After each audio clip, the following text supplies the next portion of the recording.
Well, hello there.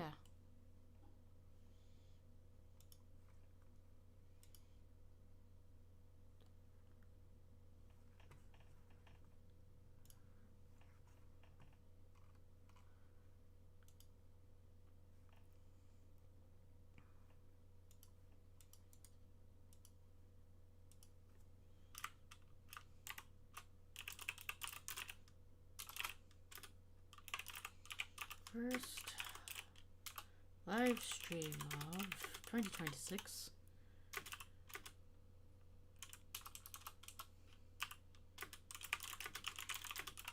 Come hang out. I might have cookies. I don't know.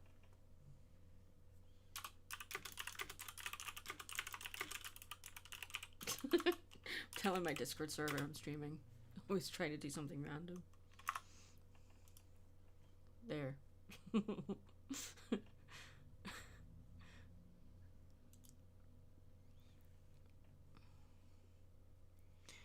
Have you seen the trailer for the new Disney Hoppers movie? Yeah, I'm not all that enamored with it. It's kind of funny because it was when I saw the teaser for it and then the full trailer, like my thoughts for it was like, this is Avatar. And then the trailer itself said, so it's like Avatar. I'm like, wow, you're self-aware. That's great. The Maddie lives. How was Scotland? I have stories. Oh my god. Oh no. What did I get for Christmas? Stuff.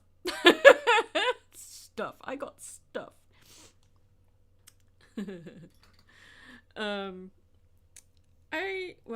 My my hubby got me a throwing spear and some throwing axes and a giant bluey plushie. The description the description says last stream of what? Okay. Okay, why? Editing. Oh my god. Save. There, refresh. That should fix that. That's annoying. Oh yeah, I should tell people on Blue Sky I'm streaming as well. First stream of 2026. Come hang out. Oops. Grammar. I might have cookies. There. Where am I? Where's my stream gone? There. Nope. That's, well, it is it, but it's not it. Why did you close the window or move to a different tab? That's annoying. Thank you for telling me the pretzel too. So when you go live, like on a laptop or computer, they've changed the layout of, like, when you put in all your description and thumbnail and all that crap for your live stream, and I don't like change. And I was like, oh no, everything's all different and in different places. No, my muscle memory is screwed up now. Wonderful.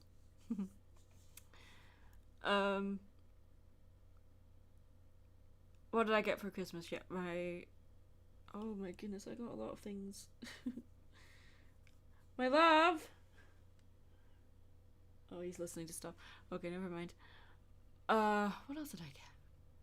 I got a giant blue plushie, I got a throwing spear, throwing axes, and some Studio Ghibli DVDs that I didn't have. I went home for Christmas. I went home to Scotland for Christmas and New Year. I haven't been home for 2 years, so that was wonderful. And because I had to travel back home, I didn't get, like, big things. I got mainly perfume and jewellery. And well, although my mother did give me some really nice Copic marker sketchbooks, so that was wonderful. And I was able to bring back some stuff that I left behind at home, so that was nice too. Spend some time with family, friends, and getting to meet my goddaughter. I have a goddaughter now, guys. That's insane. I got back on Monday, and it took me a few days to recover from the trip, and I will tell you why in a minute. Okay.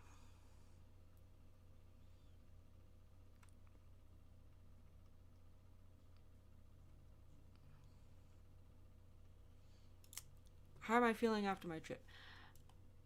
I think I'm recovered now, but let me sit down, grab a drink, and listen to this story all about how I ended up stuck in Scotland for an extra week. Okay.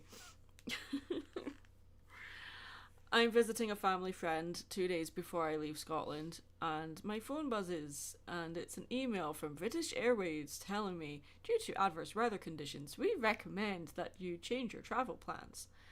And I'm like, yeah, that makes sense, because guess what happened? Like, overnight, we had almost 2 feet worth of snowfall. And I was like, yeah, I might have to change my flights, not really thinking anything about it, thinking it would be really easy. Guys, it was not easy at all in any way. Okay, so after I get the email, I call British Airways and say, I got an email telling me to change my travel plans due to adverse weather. And obviously I need to do that because all of the roads are closed, the trains are down, and basically there's no way of me getting to the airport from where I am. And also, later in the day, all of the flights were suspended and the airport I was flying from was closed. So the everything on the news, everything online was telling us not to travel. It's dangerous because of the snow. Well, where I'm from, they haven't had 2 feet worth of snow in over 14 years. Snow is very normal, but not that much overnight. So yeah, that was pretty scary. I mean, we were even walking around, and my mother had to buy me new boots because the the boots I was wearing were Doc Martens, and they were several years old. I bought them when I first moved to America, so the sole was very worn away. So there was no grip on these shoes whatsoever, so I was slipping around all over the place. Initially, I was planning on staying in Scotland for 3 weeks. It turned into 4. So, but let me tell you the palaver that we went through of changing the flights, though. I call up BA, as I just said, to change the flights, and they said, oh, we can't do anything because you didn't book the flights via us, you booked them through American Airlines. And I'm like, okay, that makes sense, so I'll call American Airlines. American Airlines and British Airways are owned by the same company, so that's why although they're 2 different airlines, they're owned by the same company, so the flights are on the same ticket, so you can, do it that way. So I call American Airlines, and guess what they said? Call British Airways. So I'm like, I'm being sent around in circles here. So I said to the rep that I can't call British Airways because I called them already and they told me to call you. And then she said, oh, if you go onto American Airlines website and just go to your itinerary and then click change trip, you'll be able to change your flights that way. And I'm like, well, I tried that and it said I'm unable to change my trip. And she's like, oh, that's very unusual. Let me find another rep and I'll figure this out for you. I'm like, okay, that's great. She comes back after 10 minutes on hold. Really sorry this is taking so long. I'm going to try and find a manager to see what we can do for you. I'm like, okay, that's fine. Wait another 10 minutes. She comes back and the manager says, she tells me the manager said that they can't really do anything because the only thing that they can suggest is to click the change trip itinerary on the website, but that's not working. Now, in the back of my brain, I'm like, This flight was booked via flight points, not via money. So I'm like, that must be why I'm not able to do it, because it wasn't me that booked it. So I was like, okay, thanks for your help. I think what I might have to do is just cancel the trip and rebook it. And they're like, yeah, that might be what you'd have to do. And I'm like, okay, thanks for your help. No point getting mad at these people. It wasn't like they planned the snow. They're there to help you. So yeah, it's very frustrating, but I've learned over the years to not lose the rag with people that are literally paid to help you. But guys, it gets worse. It gets so much worse. So my mother-in-law booked the flights for me, right? We have an arrangement there. And so she lives in North Carolina and I'm in Scotland. There's a 5-hour difference. She also doesn't use social media. So, and I can't just call her because it would cost a bloody fortune. So I'm like, how on earth am I going to get in touch with her? Remembering she's on Instagram. Message her on Instagram. Hoping and praying that she gets the message. She does. So then she says, right, let's reconvene tomorrow so that the time difference makes more sense. And I'm like, okay. So we do that.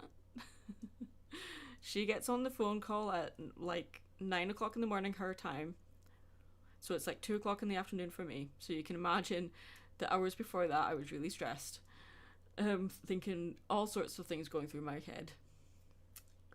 I did have a backup plan, by the way, but I wanted to see if she was able to change it because she was the one that booked it. So she calls American Airlines, and the rep she had, I swear to God, needs to be slapped or sacked or both, because this is what happened. Mother-in-law talking to the rep. We need to change the flights for my daughter-in-law because of adverse weather conditions. There's been 2 feet worth of snowfall. And there's no way for her to get to the airport, and the airport is closed. So we need to change the flights. This rep said, the airport is open. The flights have not been cancelled or moved due to adverse weather. So I'm not moving your flights. And I'm like, are you high? Are you actually high? What are you smoking, and can I have some? Because there's almost 2 feet worth of snow on the runways. All of the planes are grounded. They're using bloody diggers to get the snow off of the runways, and snow plows and all sorts. There's snow barriers are down on the roads, so no buses, no cars, no trucks, no tractors can get down. Well, the tractors can, but they're built for that. That's what they're meant to be for. But anyway, and the trains weren't running, so even if the airport was open, which it wasn't, there was no way for me to get there. But she was adamant that she was not moving these flights. So I'm like, okay, and then I was like, oh, there's another airport. Maybe we can change the flight to leave from that airport instead of this one. And she said, oh, yes, we can do that. And I'm like, women, that airport is also closed. Why is this one okay, but the other one isn't? Like, what the heck? Like, guys, it gets worse. It gets worse, so much worse. Oh my gosh. So she's doing all the typey, looking up what she can do for us. I need to get from Inverness to Charlotte, right? Inverness in Scotland to Charlotte. So I would be like... Usually it's Inverness to London, and then London to Charlotte. There's always a stopover, always a layover in London, right? Always. There is no direct flights from Scotland to Charlotte. There used to be from Glasgow, but they don't do that anymore. So now I have to go from London.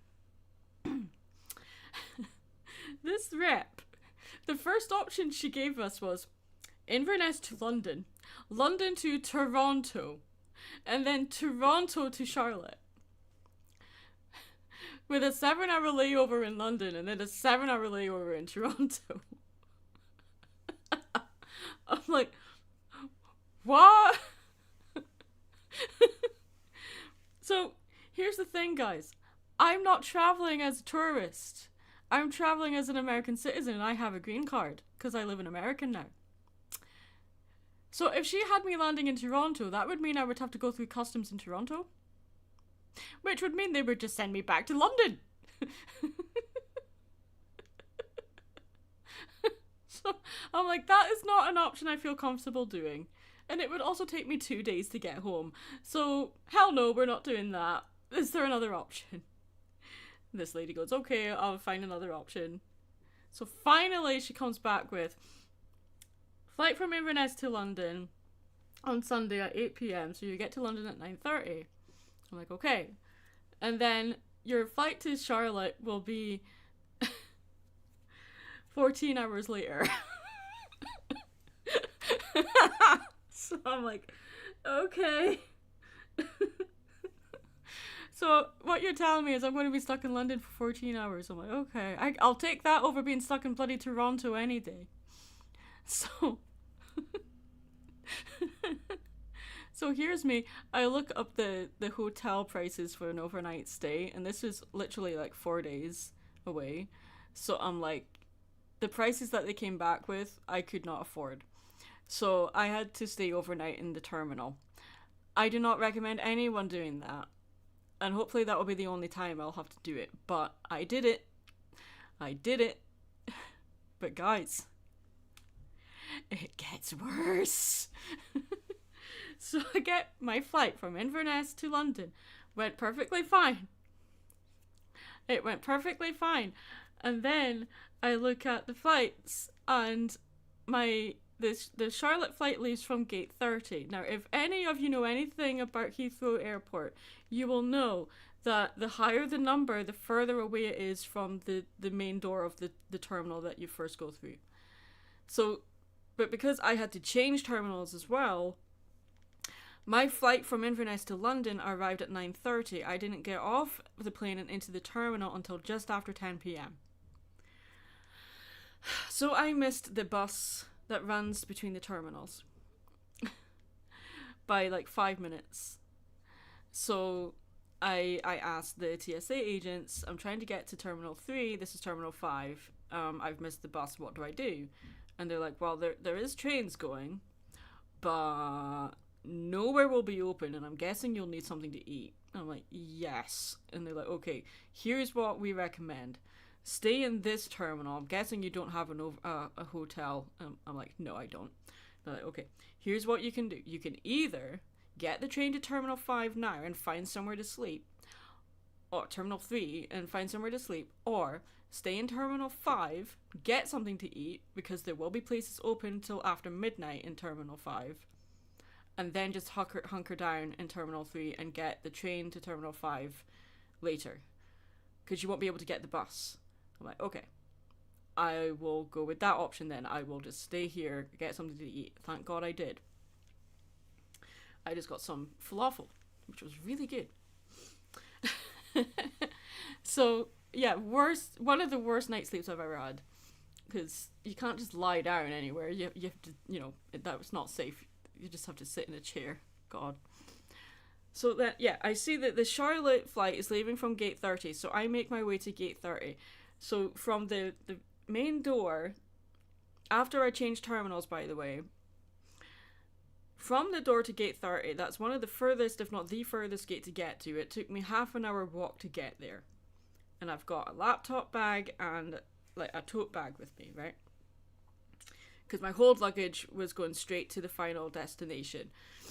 So I didn't need to worry about that.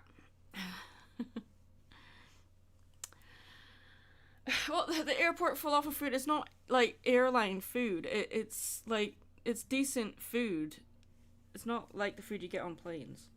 Anyway, there's some really good restaurants in Heathrow Airport, actually. They have a Wagamama's and all sorts of other places I highly recommend. Anyway.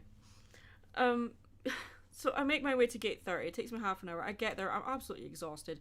And then I get a buzz on my phone telling me that my gate's changed. Sorry, there's kids running up and down the stairs. It's 3 o'clock in the afternoon, so kids are home. Anyway. You probably didn't hear that, but I certainly did. Anyway.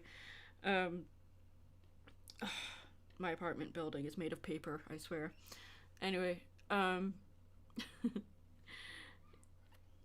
well, my office, like, this computer is, like, on the other side of the wall where, yeah, kids being kids, they're not doing anything wrong. I'm just, the noise bothers me. Anyway, yeah.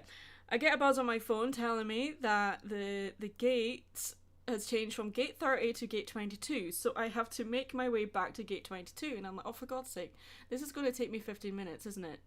And yes, it took 15 minutes to walk back there. So I'm like, okay, great, that's fine. I'm at the right gate now. That's fine. I get on my flight.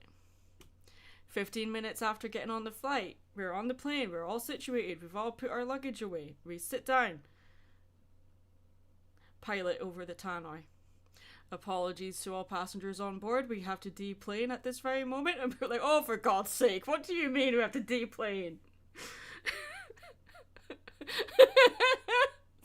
So I'm like, oh no. So I've never been deplaned before. So I made the assumption that, oh, they're going to unload us and we'll just go back into the gate we just came through, like the waiting lounge we just came through, right? No, we have to all go through security all over again. Guess where security is? It's right at the beginning of the terminal.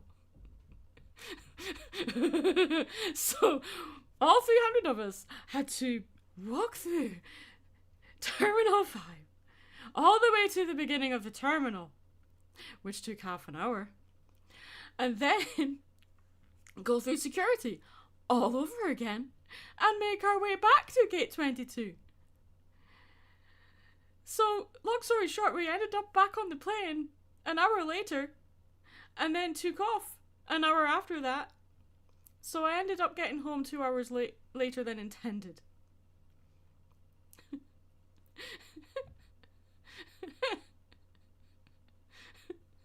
Total travel time, 23 hours. Do not recommend.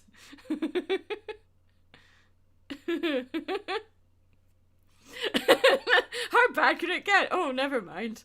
Okay, so I have been traveling a lot, right? And like, I've never had a flight cancelled. I've missed flights, but I've never had a flight cancelled. And if you miss a flight, they just reschedule you into the next flight, and they do great. They help people as much as they possibly can. You just have to have patience with them. They have a very hard job, so I try to be kind where I can. But my patience was running thin with that. But it was mainly because I was physically exhausted. So, yeah.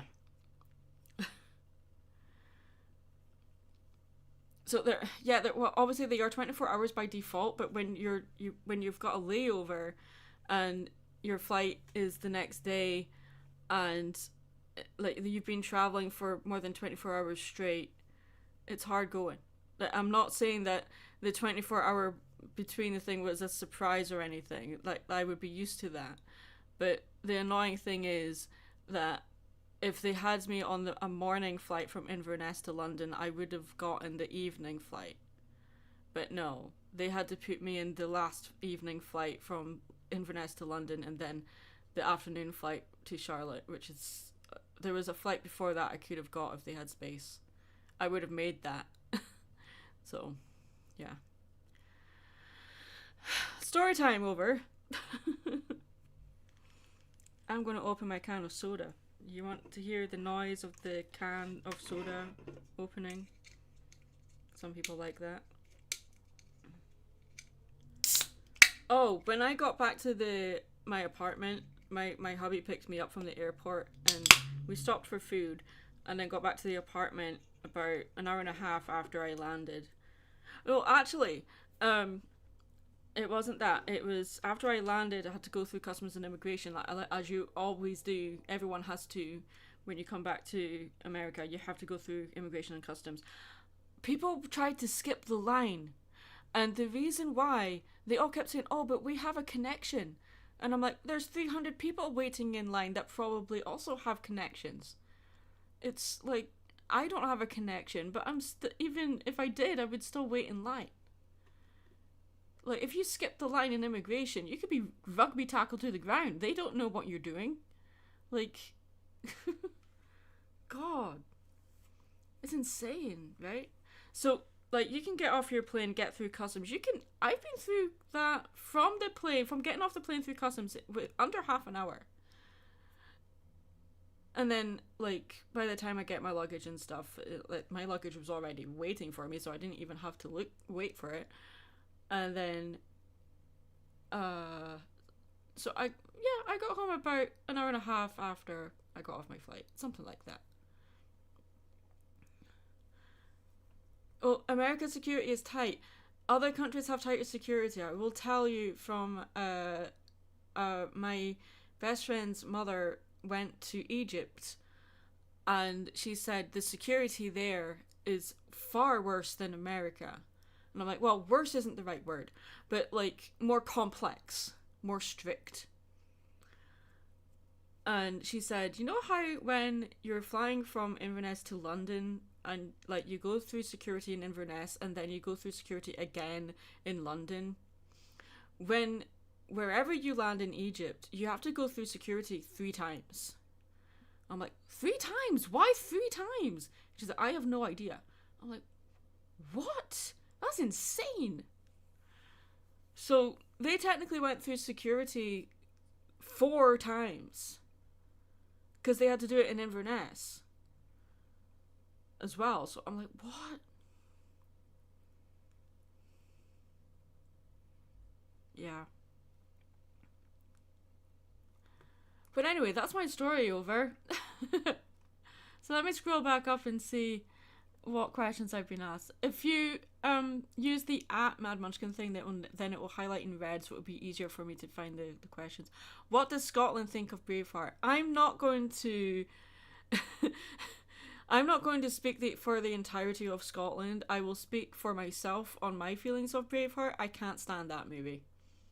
Not a single scene in that movie was filmed in Scotland.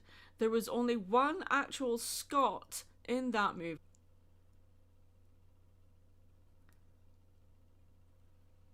Why, OBS? Why?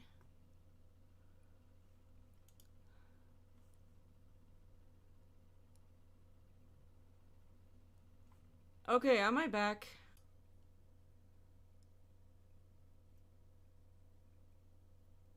You're not even doing anything. There we go.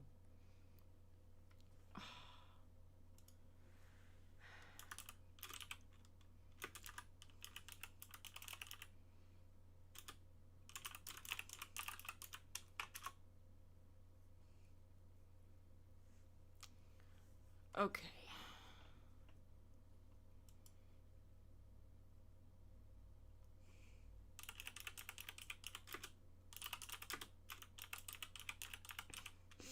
Okay.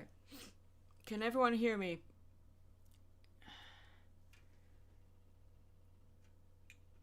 Type Y, as in the letter Y, in the chat if you can hear me.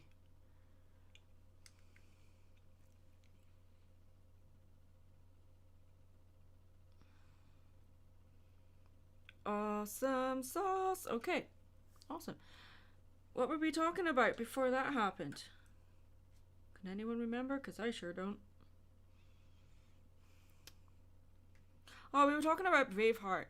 Yeah, I can't stand Braveheart. Yeah, it's historically inaccurate, first of all, and William Wallace isn't even played by a bloody Scot. That's just criminal. Yes, what are you talking about? Hi, Blissy. Hugs for you. I see you in a few weeks. Yay!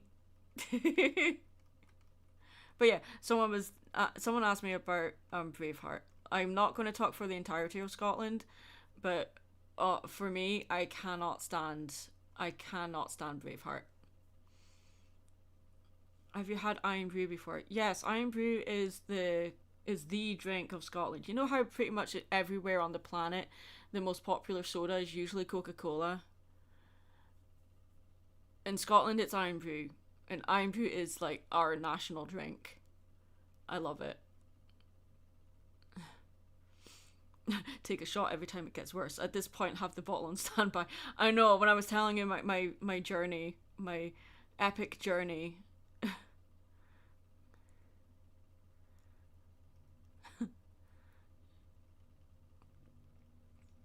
Um, airport food that's actually good. Have you been to Wagamama's? It's amazing. My plane hatred is tingling. I know. I know.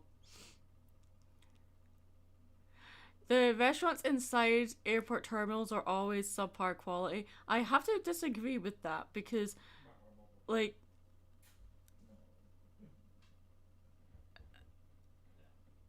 subpar. I have never had a bad meal in an airport ever. Like, there's some really good breakfast places in a lot of these ones. Like, if you avoid all the fast food chain places and find things that are a little bit more obscure, there's always places like that. And oh, they're a little bit of a longer wait, but if you have the time, which I did, go for them. And if they're in if they're in your budget as well.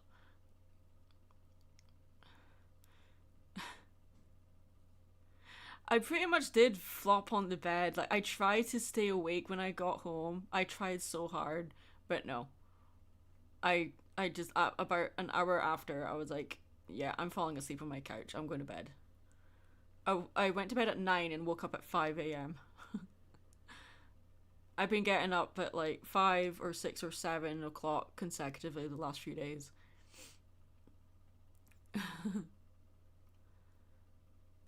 How many of the Ghibli movies have you seen? I think at this point I've seen all of them apart from the Pelican one.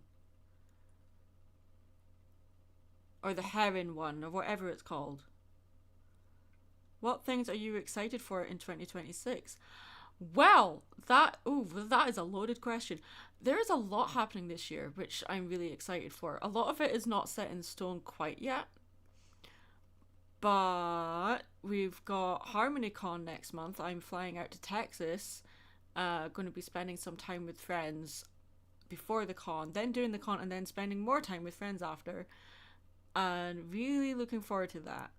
HarmonyCon's always a really good convention for us. Like, it's one of the easiest ones for the majority of the um MLP analysis guys to get to. So I'm really excited for that. Looking forward to seeing old friends, and seeing fans as well, of course. Um, I would not go to these events without you. I wouldn't be able to go to events like these without you guys. It's like quite a privilege to be in. Looking forward to that. Um, then we're hoping to attend some anime conventions, or one at least, in March. There's also Mad Monster Party in Concord, North Carolina. We're going to try and attend because Warwick Davis is a guest there, and I'm like, hell, I want to go there. Say hi to the short guy.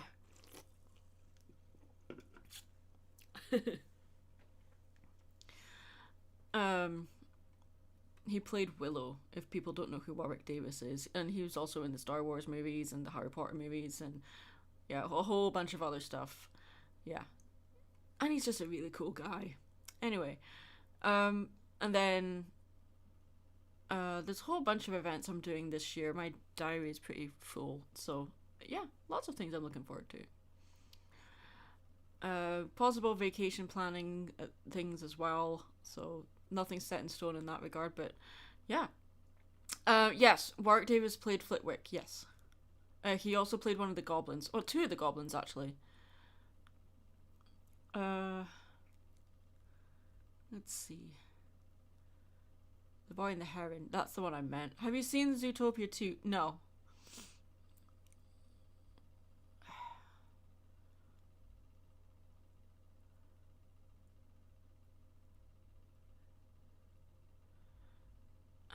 You are being elderly.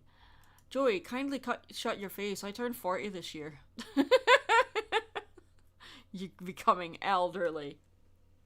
I'm 20 years away from getting my old age pensioner card.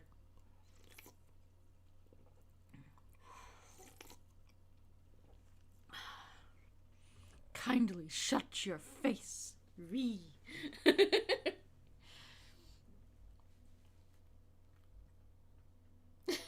You don't know what elderly is.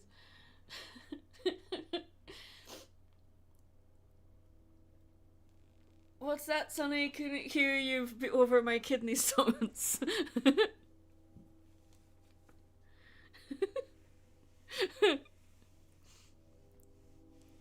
Yeah, I turned 40 this year and I'm still getting mistaken for someone in their 20s.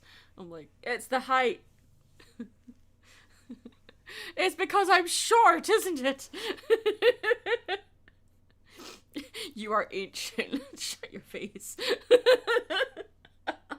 Respect your elders.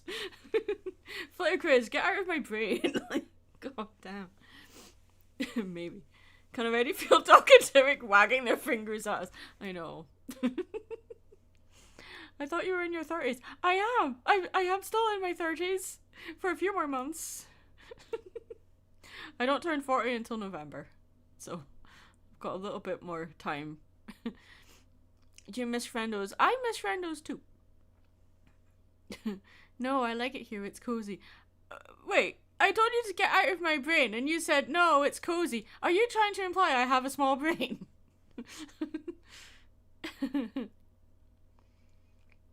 Oh, he was Nickelbrick as well. Okay. Yeah. No, I thought Deep Roy was in the Narnia movies. Oh, he was in the second one. Ah, okay. Oh, you live in my brain as well. Well, maybe you and Chris can be neighbors. Throw things at each other. In an hour, I gotta head out to my soul-sucking job. And then I is off until the day after my birthmas. Well then.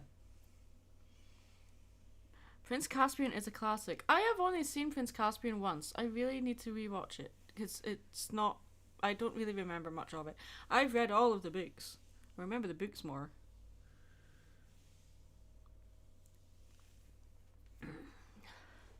Amazon scheduling is weird lately. Amazon is just weird in general.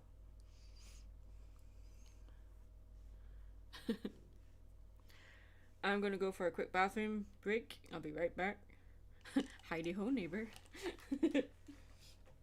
Talk amongst yourselves. Don't break anything while I'm gone.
Oh no, you broke everything.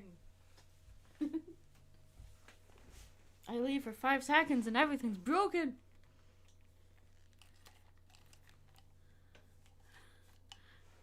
Maddie's brain. I don't know about you, but I'm out of here. Brain leaves body. You broke everything twice. I was not away for 5 minutes. That was hardly 5 minutes.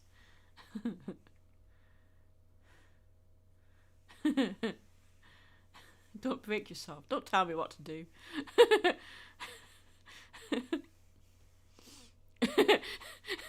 Pretzel too.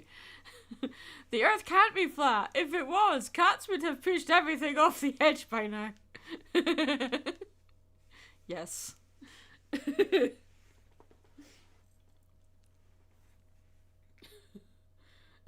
I'm Alicorn. I do what I want.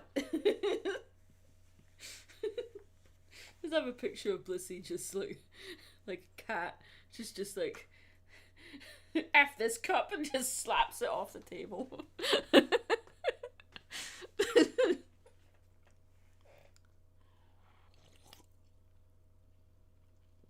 Alicorns are God. No one controls God. Well, I don't know about that. Any plans for Valentine's Day and St. Paddy's Day? Well, for Valentine's Day, I'm going to be in Texas because that's the weekend of HarmonyCon. I don't celebrate St. Paddy's Day because I'm not Irish. So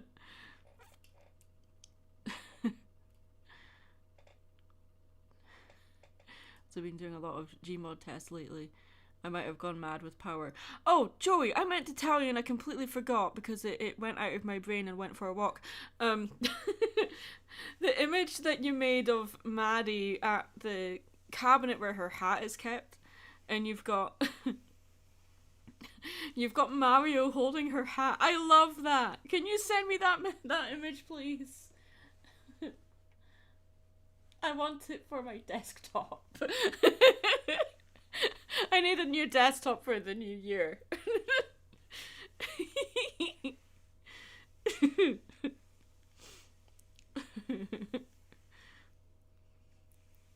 Have I met all my mods in real life? No. I have not. I have not met Frost in real life yet.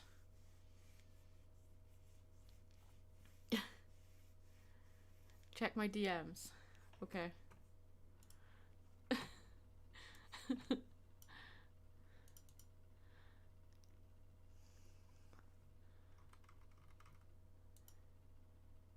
Yay! Mario did something very illegal. Can I share this in the stream?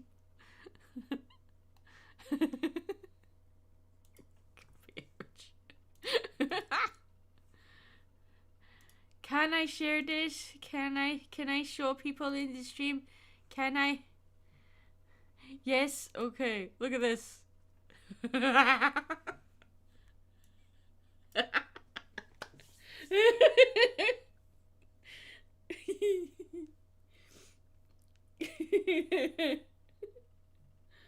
Oh my gosh.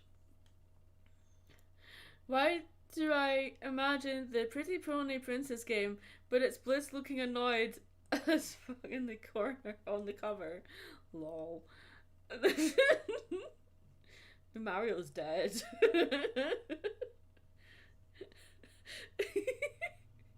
I love this so much.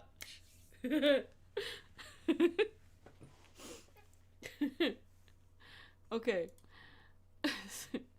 Save. Save image.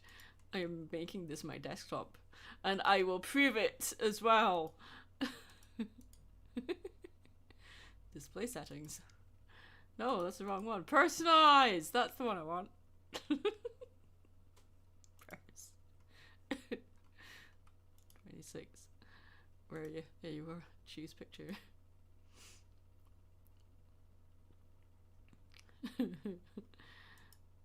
No, I don't want it. No, I don't want it to center. Is that it? No. Tile? No. Oh, you're just filling the whole thing. Oh, okay. Fine. Look at this. Where are you? Nope, wrong one. Where are you? Where is the monitor too? That's the wrong one. Move this. Now it's the right one. Oh, my Vegas Pro expires in a few days. Okay, whatever. See? Look! I changed the desktop!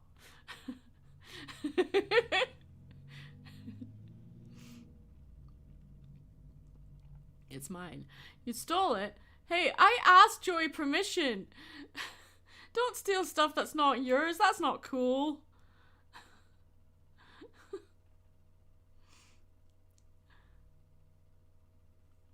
Okay. No title means possibilities. It was at this moment that Mario knew he done goofed.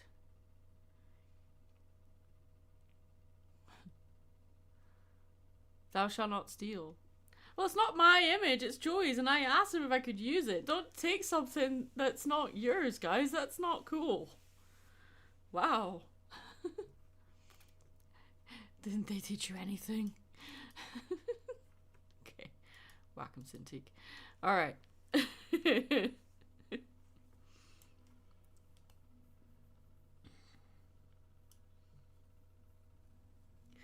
So it looks like I'm not gonna have, like, I have to renew my license for Vegas Pro in a few days. Ugh. I'm not gonna be able to do that.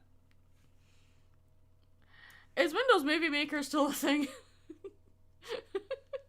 If I can't afford to renew my license for Vegas Pro.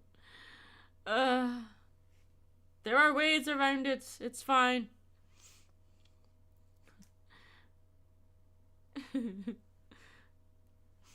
Okay. So here's what we were going to do today. Because it's HarmonyCon in a few weeks, and I spent an extra week in Scotland, I'm very short on time on getting merch made. So what I've decided to do is I'm just going to focus on making stickers because I don't have time to get keychains made. I have hand-painted keychains I can bring. That's fine, I can do that. And we got some stuff to make magnets.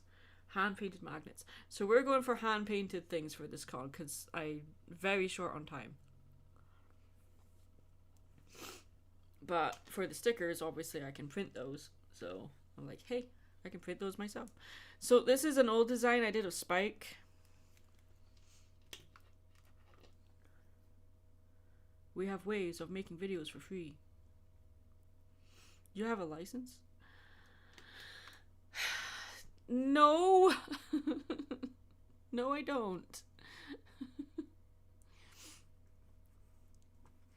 Hence why I said there are things I can do to fix that. I am going to, every time I minimize something, I'm going to get scared by a meme picture.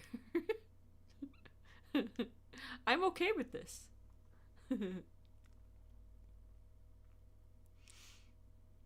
Okay. You know what would help me out, guys? If you have a question for me, type @ then Mad Munchkin, because then it'll be highlighted in red.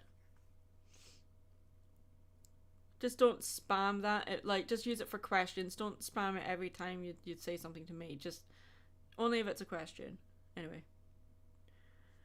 The unfortunate thing about being England's neighbour. Yeah, tell me about it. I don't live there anymore, but yeah. What am I doing? Oh, I don't use DeviantArt anymore. I don't post on there anymore. I'm still...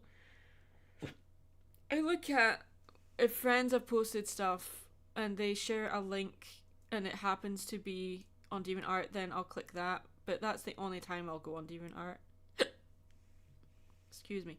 Any New Year's resolutions? I don't believe in New Year resolutions. I believe that if you want to do any kind of self-improvement, you can do that at any time. I don't understand why New Year, New You thing. I don't get that at all. So there are things I'm trying to do to improve myself, but it's not because it's the new year.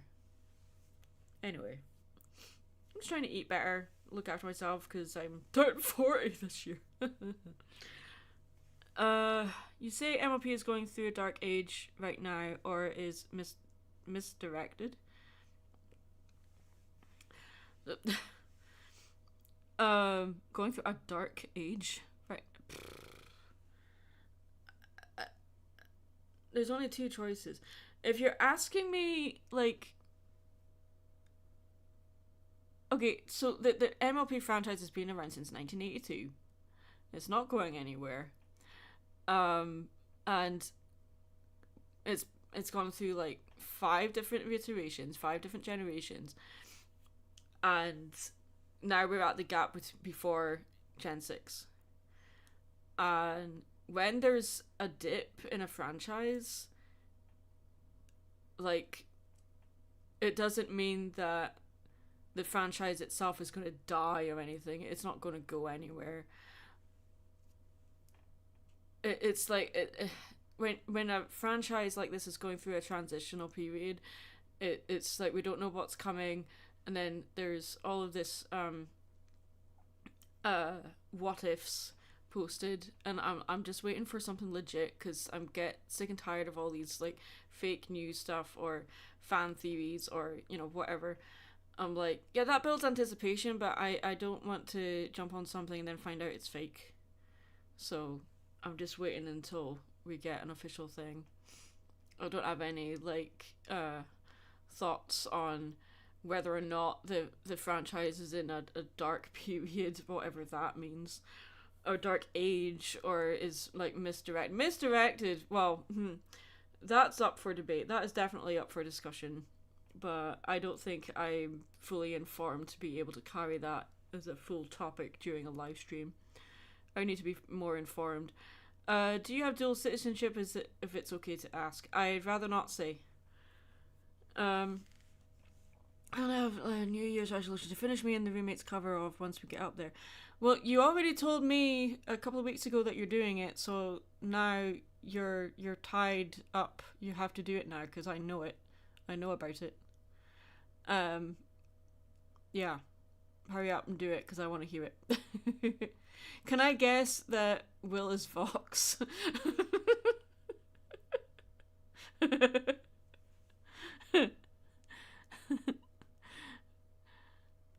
uh Conspiracy theories. At least Coyote versus Acme is getting released. Is it? Okay, that's cool. Is each new series of MLP a continuation or an entirely new universe? Do you mean generation? I'm assuming you mean generation, not series. Every generation up to Gen 4 was like its own thing. And then Gen 5 kind of rode the coattails of G4 and was connected to it story-wise. Like, you would have characters with the same names as characters that appeared in previous generations, but they would be a completely different world. It's kind of like with every new iteration of Teenage Mutant Ninja Turtles, it's a new version of said story. Similar with MLP, but then G5 came along and ruined everything. Now, that's not to say that I think G5 is bad, it's just it has a lot working against it. There's a lot of good things in G5. So, and I just think there should have been a longer time gap between G4's end and G5 coming along. Yeah, they should have had a longer gap.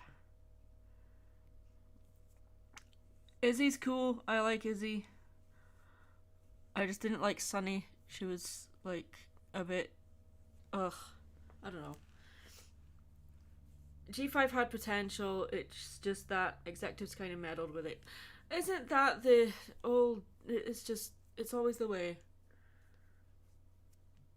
People in suits mess with stuff and ruin it. Damn suits, they're ruining everything. Anyway, so we're going to basically take this design and update it. I'm going to change his face a little bit.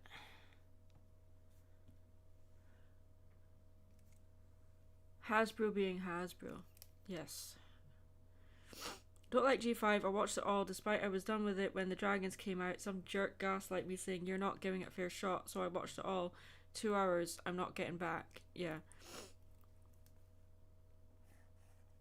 Oh. Is that...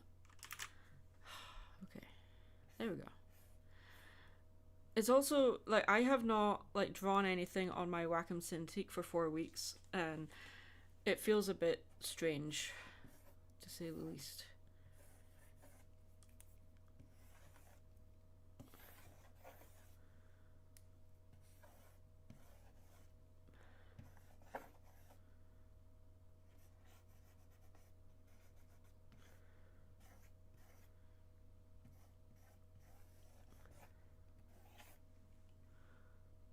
I never got grabbed by G5, and from what I tried to watch, I feel like I didn't miss a shot. I've made several videos about my thoughts on G5, so you can go and check those out if you want to know my full thoughts on it. But in a generalization, I missed the sophistication that G4 had. Like, G5 just felt really simple and almost insulting. how simple it was. Like, it was insulting the intelligence of the viewers. Like, oh, like, because the franchise is mainly for children, we don't have to try so hard with the writing. And I'm like, male bovine excrement. It was so dumbed down. And, like, the movie was good. I enjoyed the movie for what it was, but then the series came along and I was like, I said this in one of my videos, like, Izzy felt like she just lost 20 IQ points. Like, what the hell? What happened?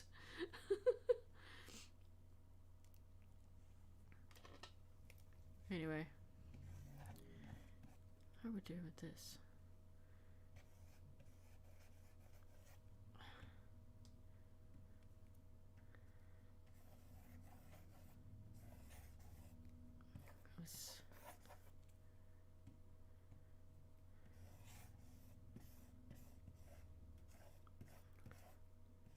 It's gonna look a bit high for a little bit. It's gonna look a bit weird.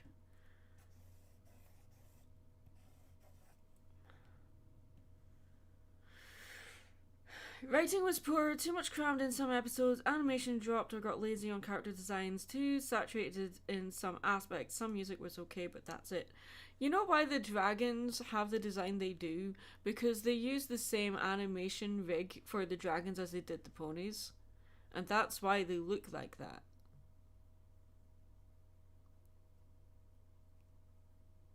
And so, yes, that was very lazy.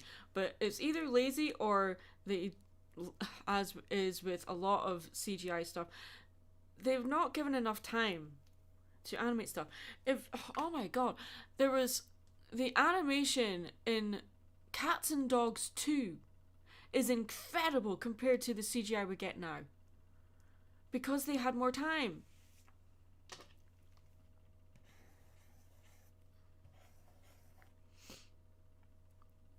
I mean, Cats and Dogs 2 is probably like a really bad example to go with, but that's the first thing that came to my mind because I worked in a cinema when that movie came out and I was like, oh, this CGI is really cool. It still holds up now and is even better than most of the CGI crap we get now. It's crazy.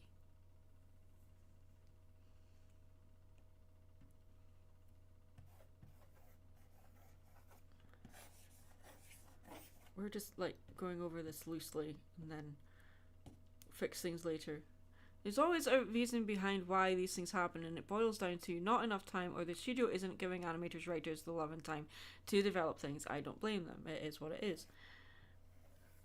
They don't get paid enough either.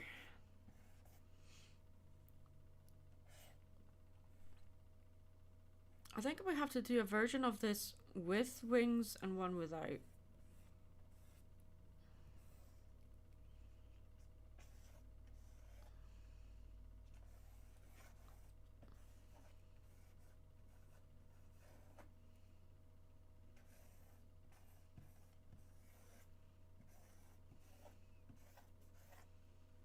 How do you feel of Disney having a deal with AI?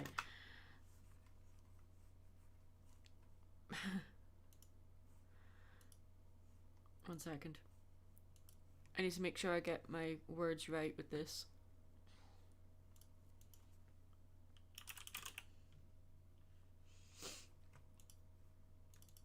So, my thoughts, just so we have context here, I'm just Disney fan. Okay.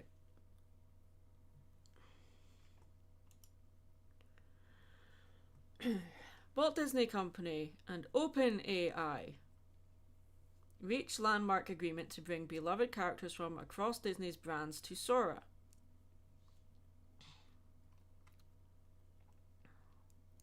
Sora will be able to generate short, user-prompted social videos that can be viewed and shared by fans, drawing from a set of more than 200 animated, masked and creature characters from Disney, Marvel, Pixar and Star Wars, including costumes, props, vehicles and iconic environments. In addition, ChatGPT images will be able to turn a few words by the user into fully generated images in seconds, drawing from the same intellectual property. The agreement does not include any talent, likeness or voices. Alongside the licensing agreement, Disney will become a major customer of OpenAI, using its AI APIs to build new products, tools, and experiences, including for Disney Plus, and deploying ChatGPTs for its employees. As part of the agreement, Disney will make a $1 billion equity investment in OpenAI and receive warrants to purchase additional equity. So Disney doesn't have a deal with AI; it has a deal with OpenAI. So it means that like users can create their own generated imagery or videos using characters that Disney owns, and Disney can post that on Disney Plus or other platforms.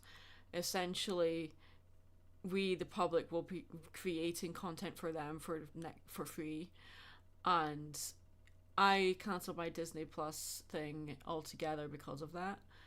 Um, I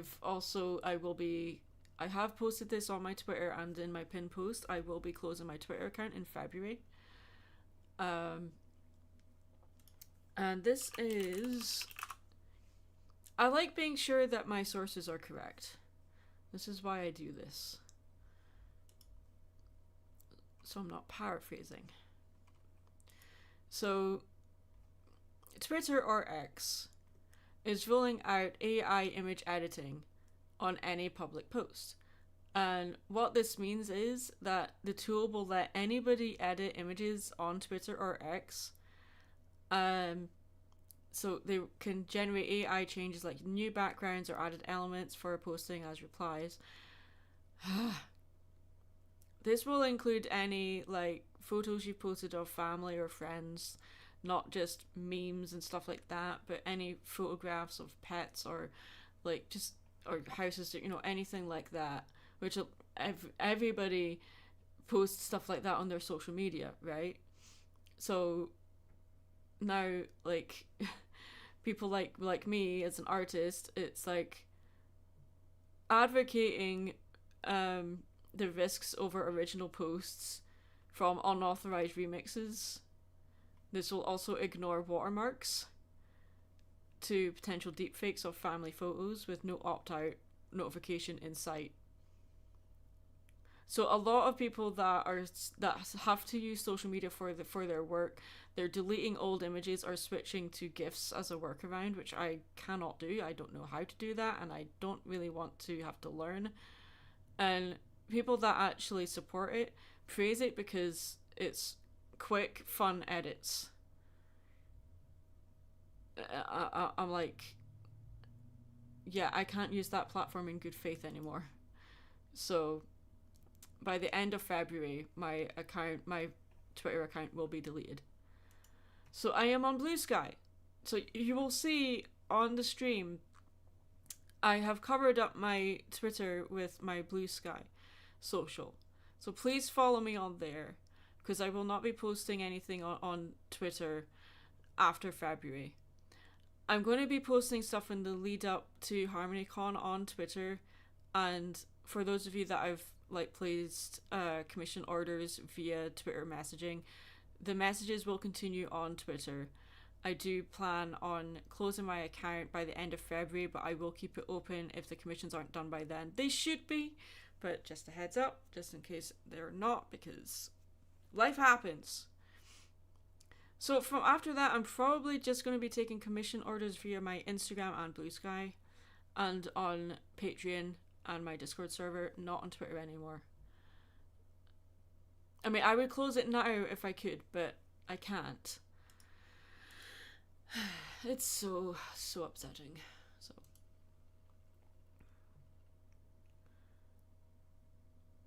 yeah, I mean, unfortunately, the reality is AI is here. It's not AI. It's generative AI.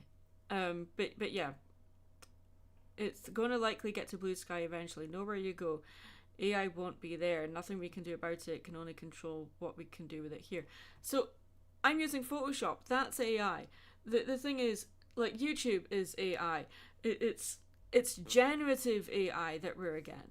But the point you're making still stands. I understand the point you're making. I'm just a stickler with terminology. It's just like earlier on when someone says Disney has to deal with AI, and I'm like, no, it has to deal with open AI. So I'm pedantic.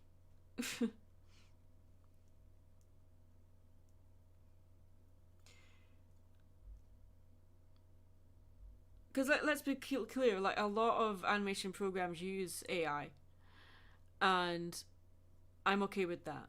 What I'm not okay with is generative AI being used. That's a completely different thing.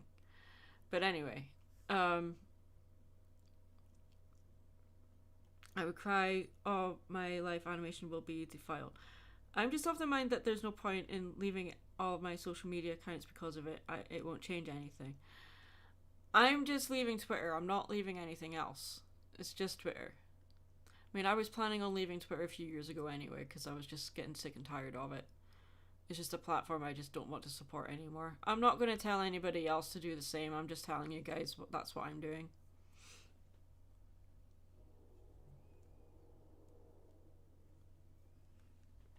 Okay, let's get back to drawing stuff, shall we? It's about the arts. So I really want him to be like he's balancing on his tail. How does that look? No, I don't like that.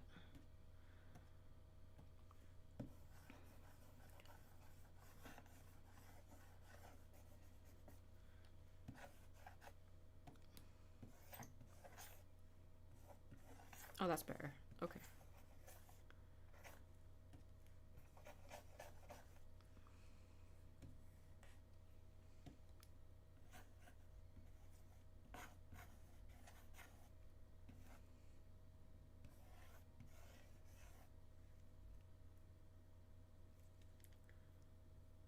Working on my own right now. Don't know if I'll finish it in time. I'll give you a hint. Rainbows, rainbows. That's not much of a hint. Rainbows is your thing. So.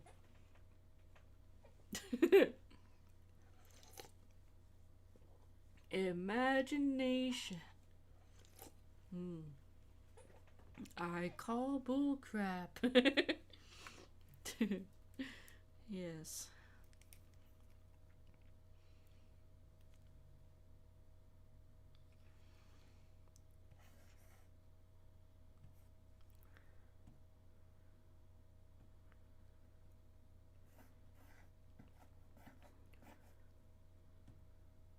Well, no, but like the placement of that leg looks kind of dodgy.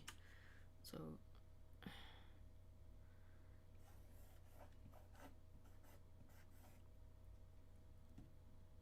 I mean, that's not much better, but we could have it so that this leg is in the front.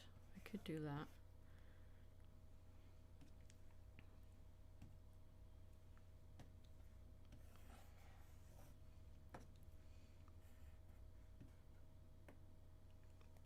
Any favorite glitch production shows? You know, Amazing Digital Circus, like, is a show that exists, and I'm like from the start, I was like, it's making fun of the fandom creator dynamic that has been prevalent in a lot of modern media. Like, the influence that fandoms have on creators is very evident in a lot of independent shows, especially. And Amazing Digital Circus was making fun of that, and like because I analyze stuff for a living, I could tell that's what it was doing, and because it's very self aware and meta humor threaded all throughout.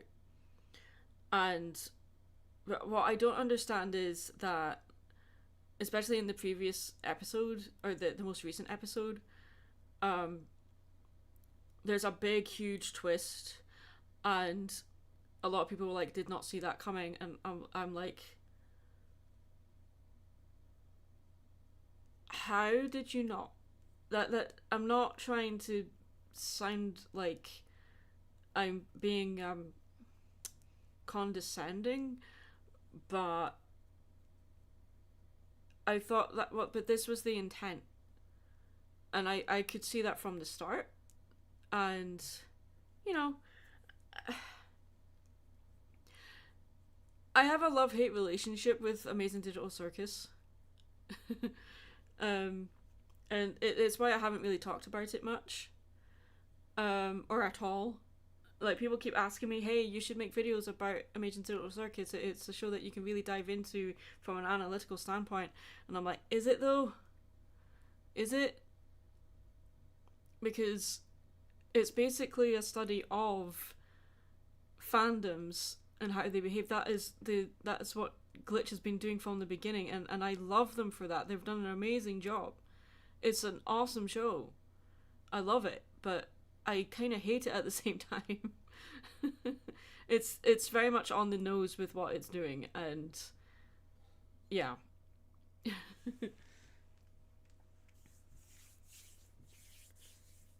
Hi Maddie, sorry that I was late. I've been out for a walk. Oh no, how dare you?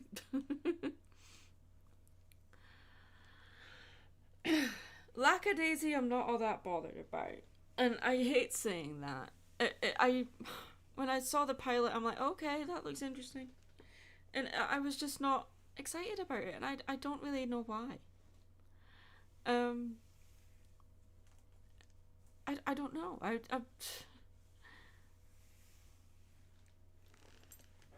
maybe it's because, like,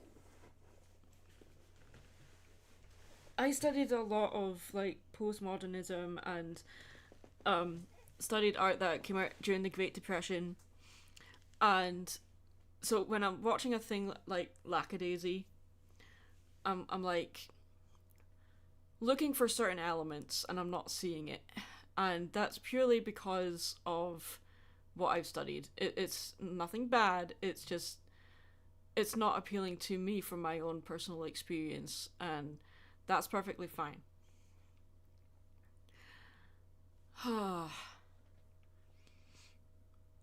Knights of Guinevere, I loved the pilot for that. I'm really excited about that. Really hope we get to see more from that. Gaslight District was throwing too much at the wall for me.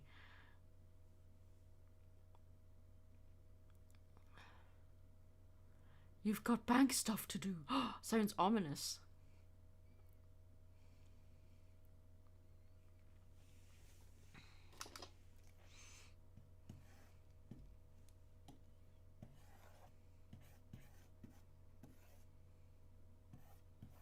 Okay, so let's zoom out on this, and I see a cute pencil. Knights of Guinevere looks incredible. I can't wait. Yes, I know. I'm really excited for it. Okay, so we need to flip you because there is something wrong with your anatomy, and I can't see it until I flip. Yeah, you're just so twisted. This is what happens when you like redraw an old piece. You're like, oh, this does not look right. Like, no, it really doesn't.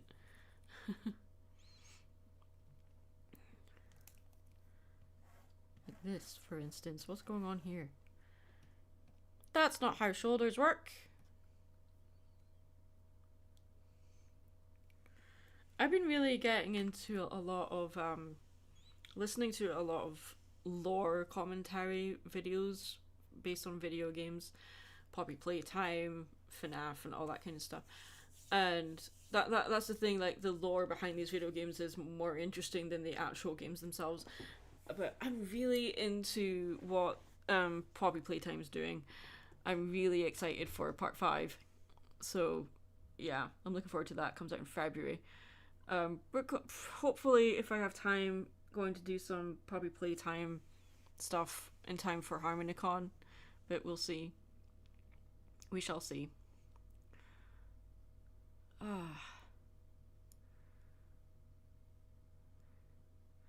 Guinevere is like Shrek. How is Guinevere like Shrek? Do you mean that Shrek is a commentary on how fairy tale stories were told via movies, and then it's made it like irreverent, and then after Shrek did the whole irreverent thing, now every single movie animated movie anyway that came out after Shrek was trying to do the whole irreverent humor all over again. I don't see how Knights of Guinevere is irreverent.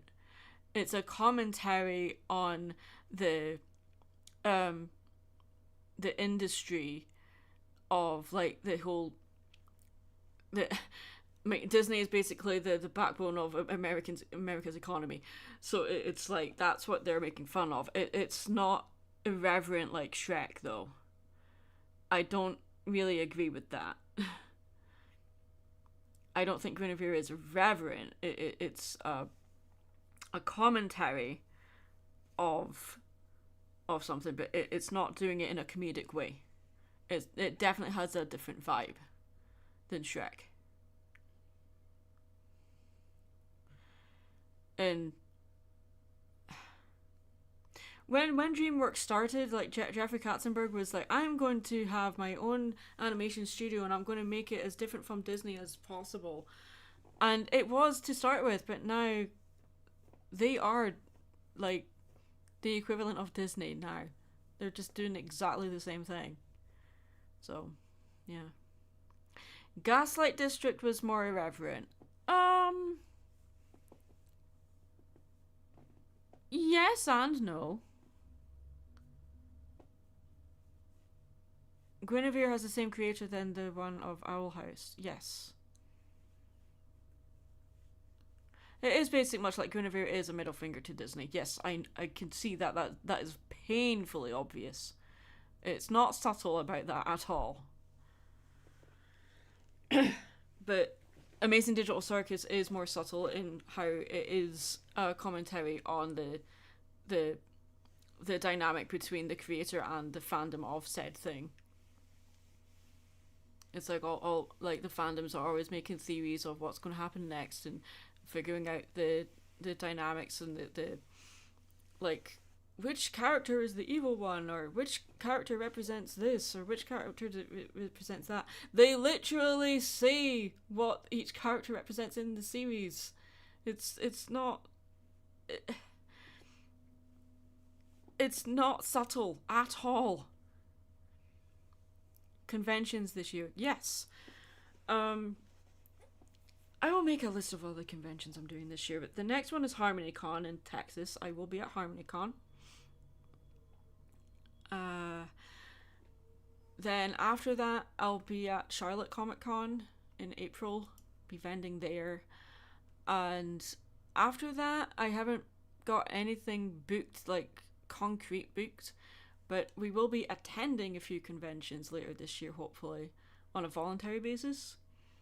HarmonyCon! Yes, HarmonyCon. HarmonyCon. Really looking forward to that. Let's fix your face. Your face is weird.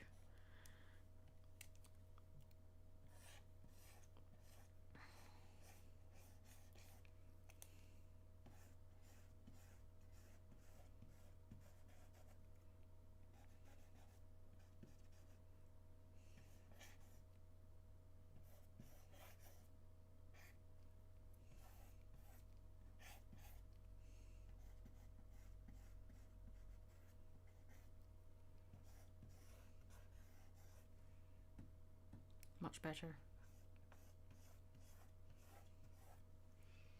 Have you met Nicole Oliver at any of the PonyCons? I don't think so. HarmonyCon, yes. Kid's going upstairs again. Stomp, stomp, stomp. Someone's not happy.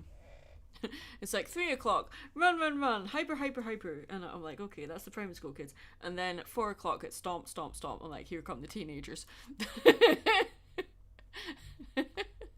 Stomp, stomp, stomp. Nobody understands me. Stomp, stomp, stomp. It's not a phase, Mom. Stomp, stomp, stomp. Yes.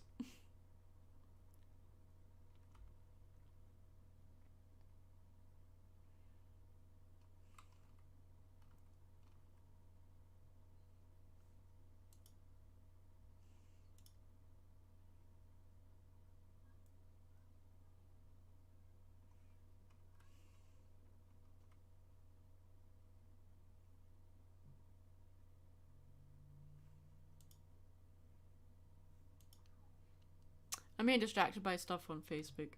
Okay. Yes, I'm on Facebook because I'm an old woman. I turned 40, so I'm using Facebook because I'm a boomer. No, I'm kidding. Um,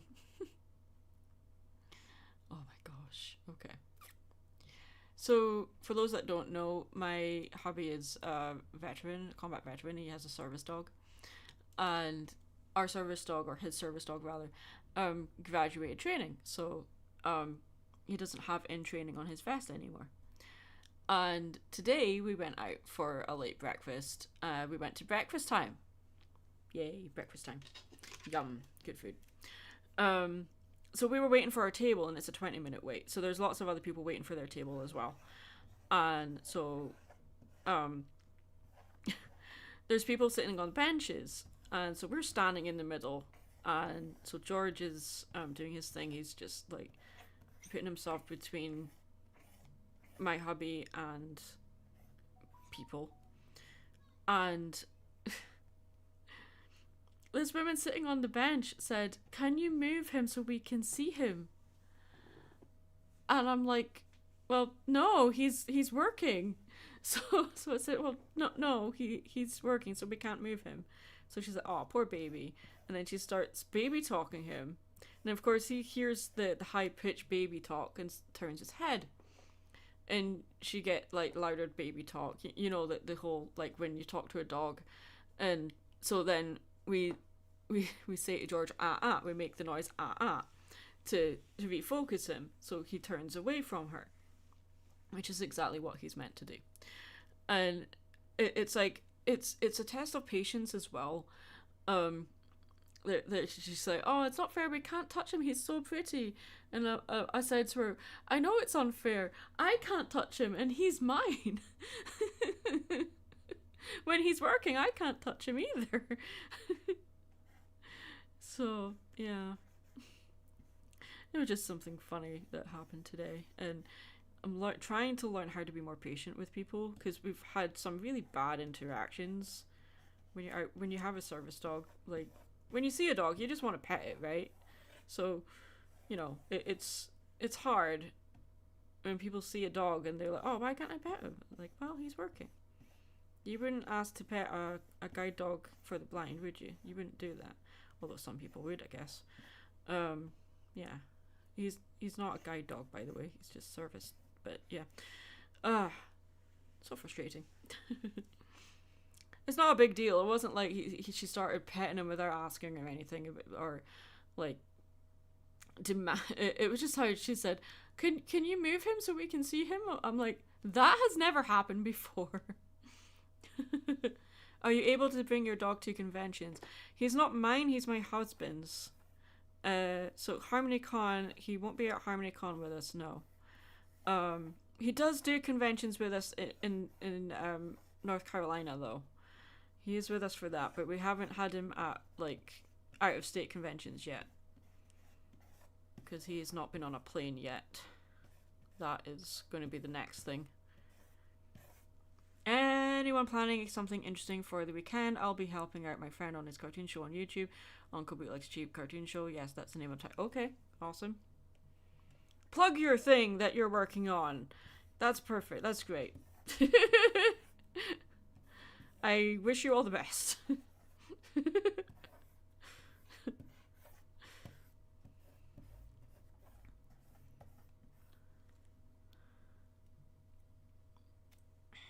When I see a dog, I just want it to not bark at me. I'm hypersensitive to dog barks.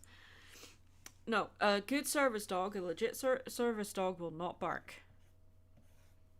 The only time a service dog will bark is if they're trying to get attention, they need help. Like if their handler passes out or something. Then, yeah. Flying or driving to him? I am flying.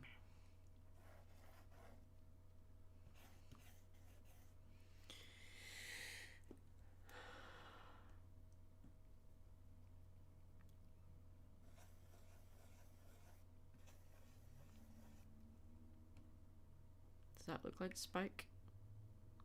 He looks like he's doing the independent women thing. Like, we can do it.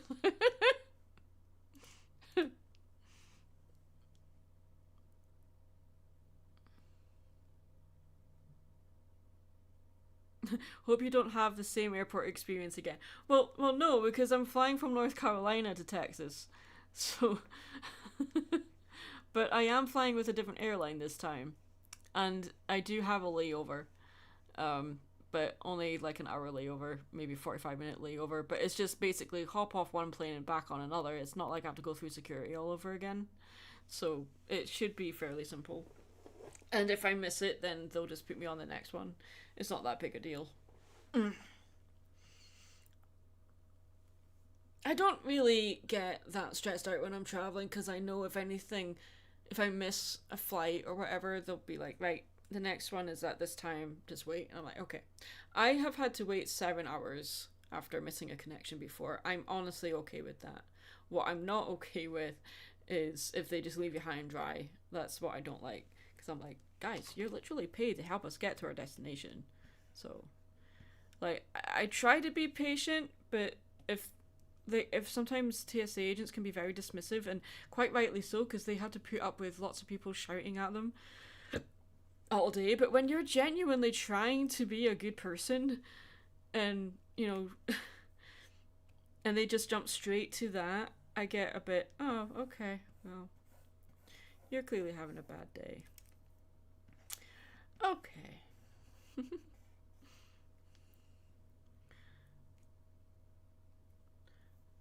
I'm an on-time person. I tend to get nervous if I show up late. With flying anyway, it's airports that stress me out. Too many people, too many germs, security, gates, obstacles that are outside of my control is an anxiety over control. Um, I think because I travel a lot, I fly a hell of a lot. It's kind of second nature now. I get a bit stressed out going through security because, like, if you travel with a laptop or anything, you have to basically empty your bag out. And they've changed the shoe policy. It used to be that everyone has to take their shoes off. Now, no, you don't have to take your shoes off. Unfortunately, I wear boots, so I have to take my shoes off. But luckily, the new boots I have zips on them, so I can just unzip them easy. But I used to fly wearing Docs, and they're lace up. They were a nightmare, but they were comfy, and I know that I have to walk a lot in an airport. So I like wearing comfy shoes. I do not like wearing trainers.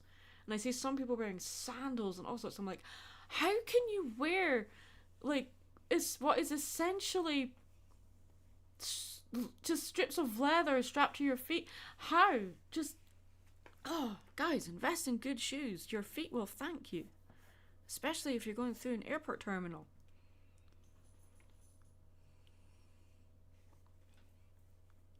Going by train, it's not really something that I would do. I'm there we go. I don't really I don't mind traveling, but if I'm stuck for a long period of time in the same position, it can get very uncomfortable. So I don't really like doing trains if I can avoid it.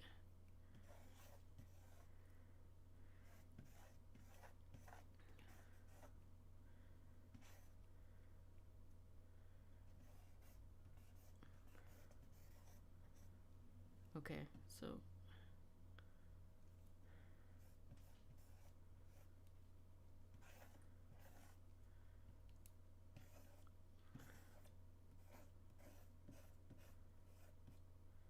let's make it a bit longer.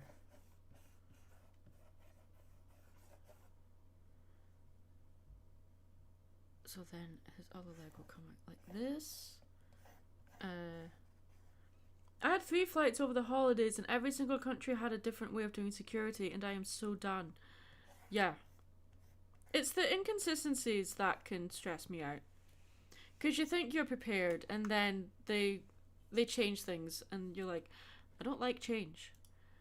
Because you think you're prepared. His feet are way too small. Okay.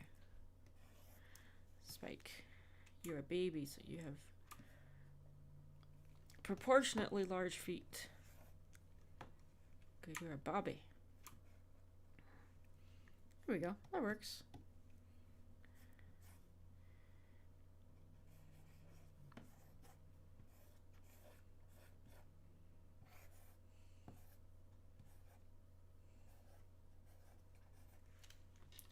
Okay, his mouth is a bit too wide this way.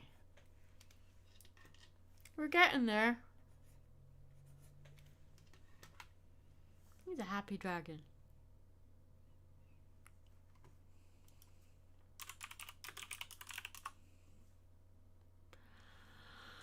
Okay, let's see.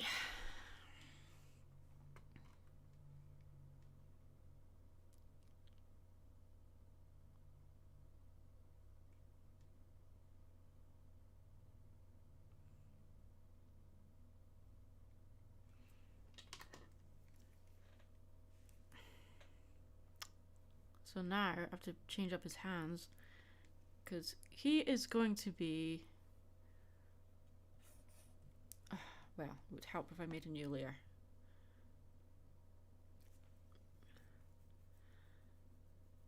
By the way, I appreciate all the Mad Munchkin snackage episodes you did. They really helped out with the fanzine I'm currently working on. The snackage series? Oh my gosh, yeah. For those that don't know what they're talking about, I did a series of videos that were like 1 minute long analysis things about random obscure movies that I'd never seen before. And it really helped me to break out of the, well, frankly, pony box that I was stuck in. And yeah, it was fantastic. Oh, Benny the Chocodo, I think that's how you say it. Thank you for the 5, is that euros? €5 donation. Hey, just dropping by just to say I love Spike, and to the people who hate him, I will look for you, I will find, and I'll make you love him. Yes. Everyone must love Spike. Did you hear that, Spike? People have to love you, or they will be hunted down.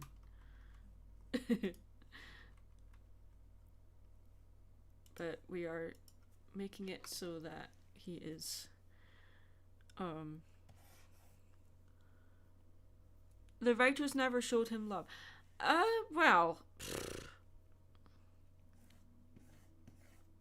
they did, but yeah, it could have been better.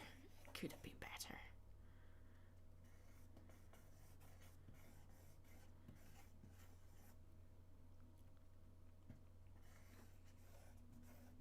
I've got Pink Pony Club in my head.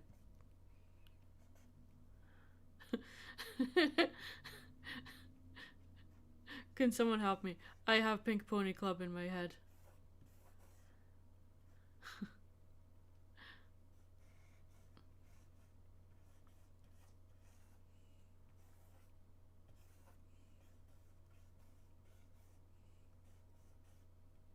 Well, I think I'm going to make this a bit taller, actually. There.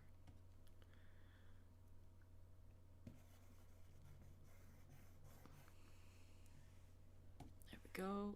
And this up here. Its other hand is going to come up like this.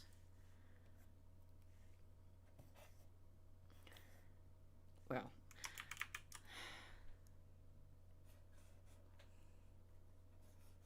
I need a new nib on my stylus.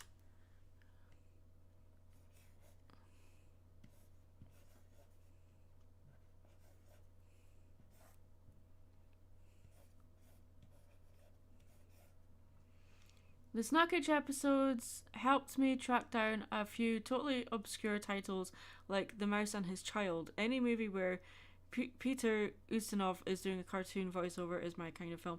I probably said the name wrong, but yeah. Twilight Sparkle, isn't it? Or is it Dalek? What? Okay. Gotta go back to Nottingham where I lived for a while, and I hadn't been able to go to Portugal for the longest time to see extended family, and it was lovely and warm. Nice.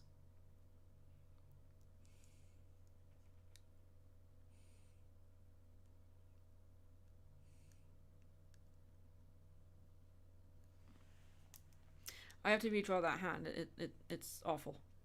I was like, that's not how you hand. Have I seen the show As Told by Ginger before? Yes, it was. That is probably my favorite Nick show. As Told by Ginger was bloody brilliant.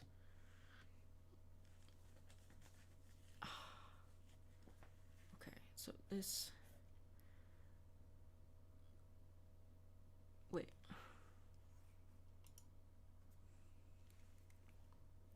Then this...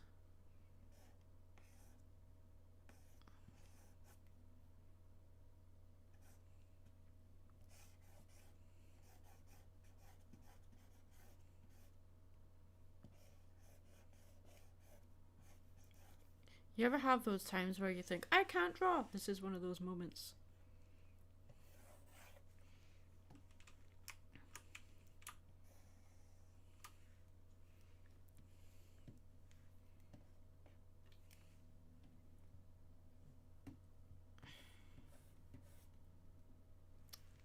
So one of the things that we will be doing at HarmonyCon, for those of people that are interested, I am a community guest again, which is fantastic. They haven't announced it yet, but I am a community guest. I will be vending, and we'll be doing a panel that we have not done before. Usually at every convention I do the importance of staying creative. That's not a panel this year. This year we are doing a panel called Imposter Syndrome Within Fandoms. And it will be myself, Lightning Bliss, Dr. Wolf, Tyrek Dragon, and Silverquill. And we'll be discussing imposter syndrome and how it's been portrayed in MLP, as well as our experiences with it within the fandoms that we're in. Not just MLP, but the furry... It's furry fandom? Is that what you would call it? And I'll have some stuff to say about Star Trek, and, you know, just...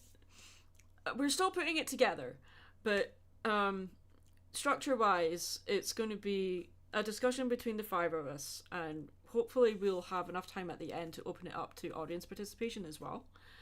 Yeah, I'm really excited about this one. And it's also going to be a bit strange because I've only got one panel this year, and I also have my Saturday evenings free, which has never happened before. So I'm like, what am I going to do after the panel that I want to go to is finished? I'm like, I can actually have dinner with friends. I can actually socialize. Oh my god. Oh wow. Oh my word, guys. Social interaction. Hell, I might even have time to go and see a movie.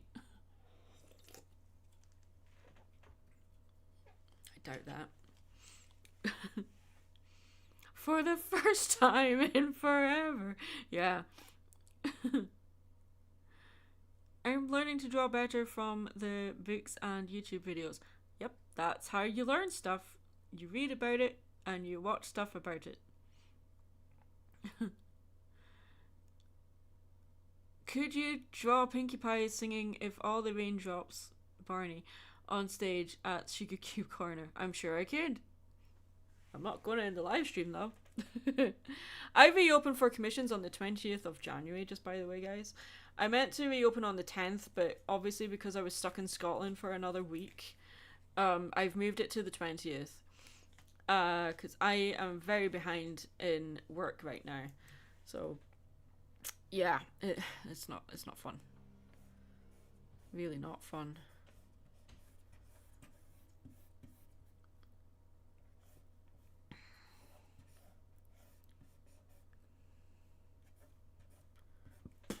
Okay, I think that works.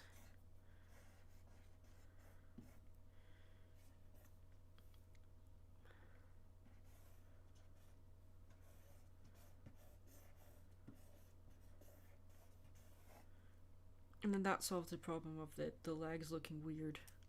Because now we can just bring this leg... actually, no. It's fine. Enthusiast as opposed to furry. Oh, that's a really hard word to say. Deadpool fan 8. Look at you coming in here with your, like, ugh. Positive reinforcement. Ugh. No, thank you. This is why I'm doing a panel on imposter syndrome. It's your fault.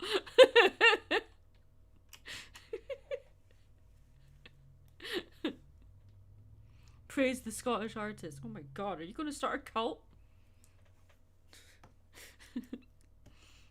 I do accept burnt offerings, but no red meat.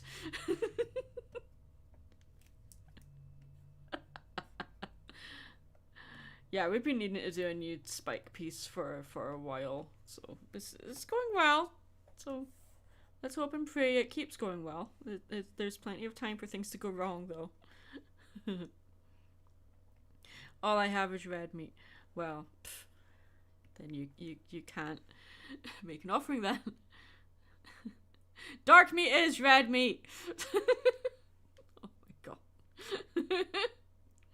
I will give you offerings and create a shrine. Guys, I don't want to anger the big guy upstairs. Can we, like, not?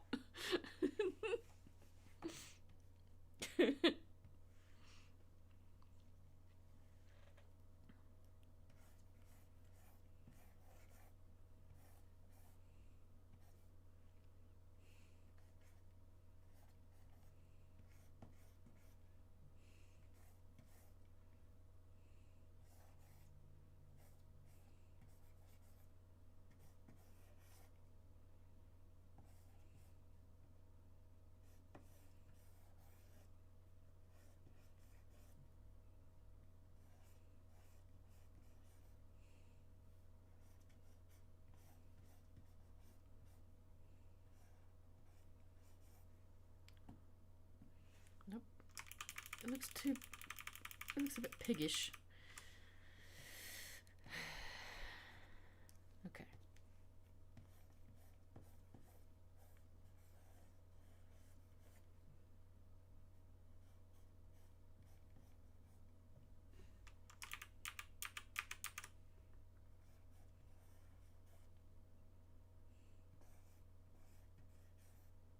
There we go. It's not perfect, but I'll take it.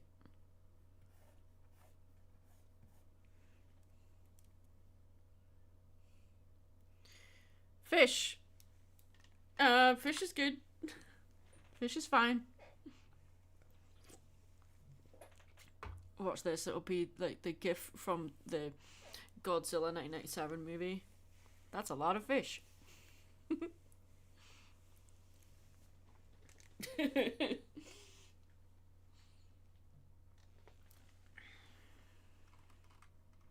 Let's see, can I rotate this further? I don't think this stream is showing what is actually happening. Can I refresh this? Check it's keeping up with everything.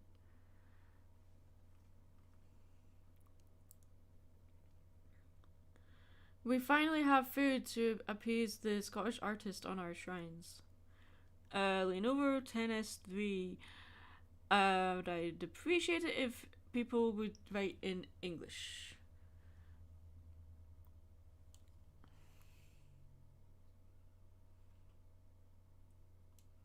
Not to be discriminatory, but I mean, I can't read English at the best of times. I can't read in other languages.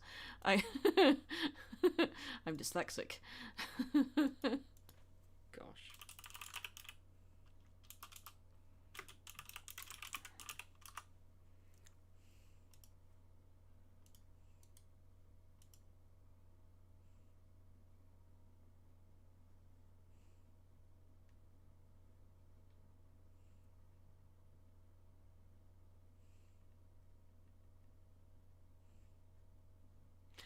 Well, that didn't help.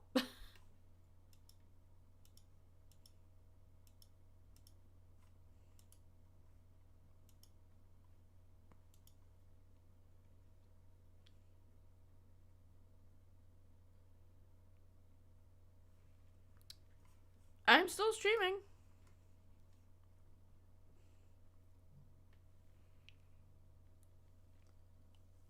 If you're having issues, I suggest refreshing your browser.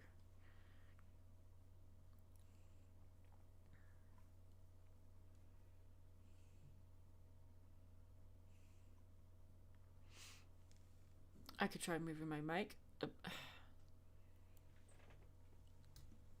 What would really help me out is if people are having audio issues, if you can give me a heads up about that, like as soon as you possibly can, and then I can fix it.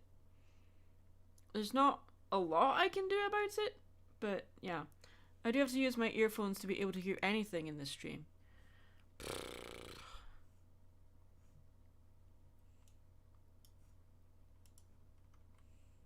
My mic is at full volume. Everything is at full volume. So I don't know why things are so quiet for everybody.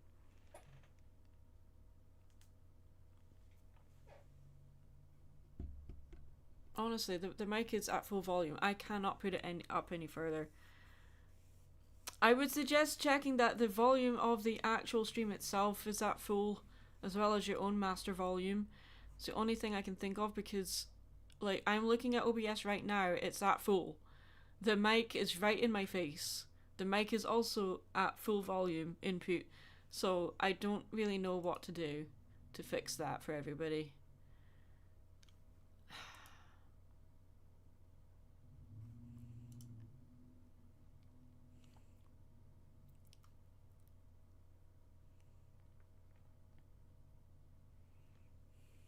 You can hear just fine. Okay, so it's just a couple of people with that issue. Okay. I still feel bad. I wish I could fix it for everybody, but I can't. Okay.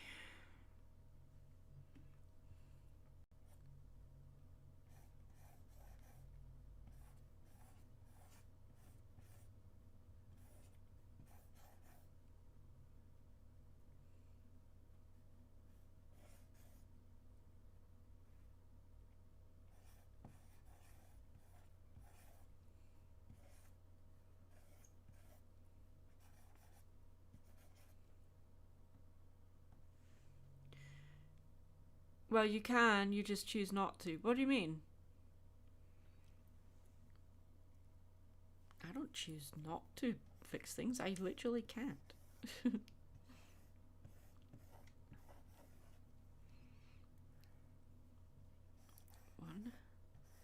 2, 3, 4, 5, 6. Spike has 6 spikes on his back. I counted. I don't get the joke.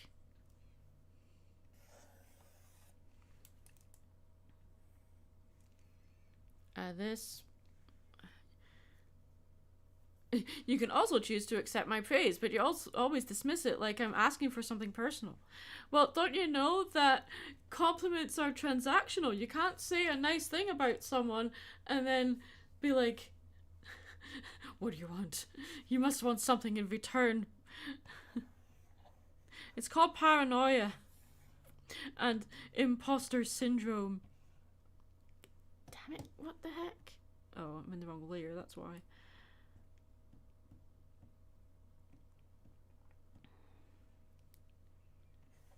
We're gonna move this over. There. You're hearing voices. They have doctors for that kind of thing.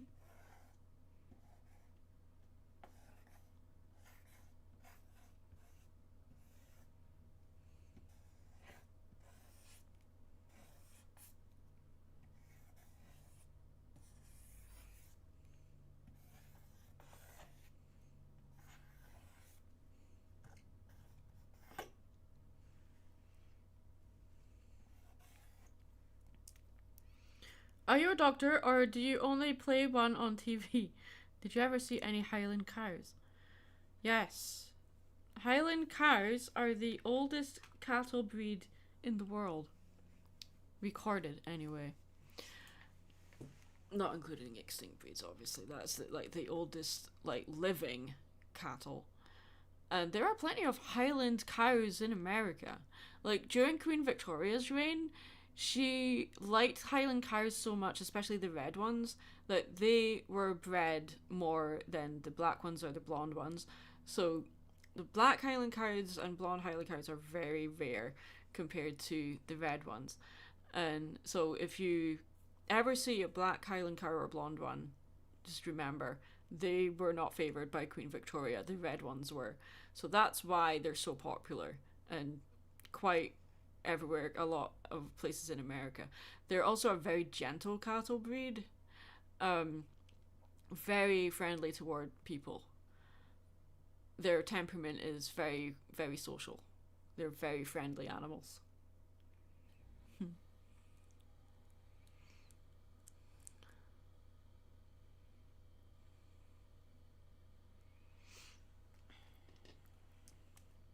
So this,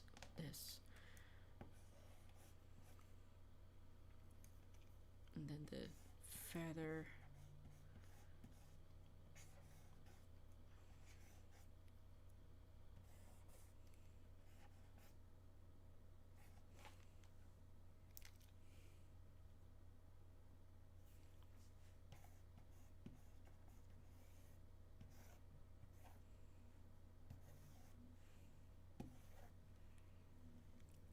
Lovable grass puppies, yes.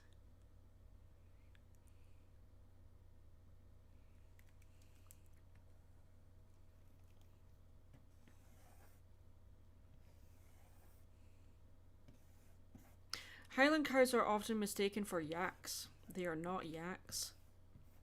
I get really annoyed when they're mistaken for yaks. I'm like, nope, they are not yaks.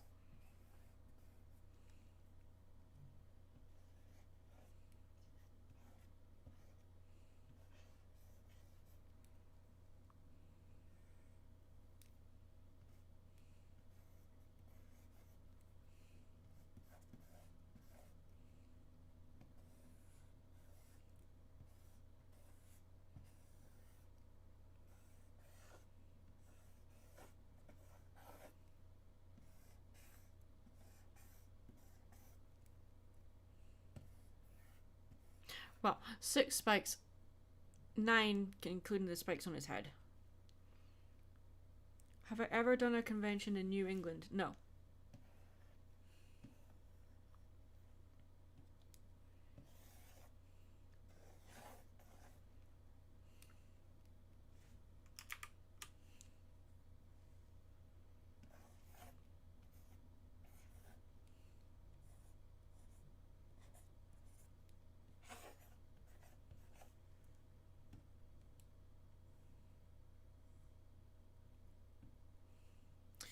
Oh, okay, that fruit needs to go in front of the scroll.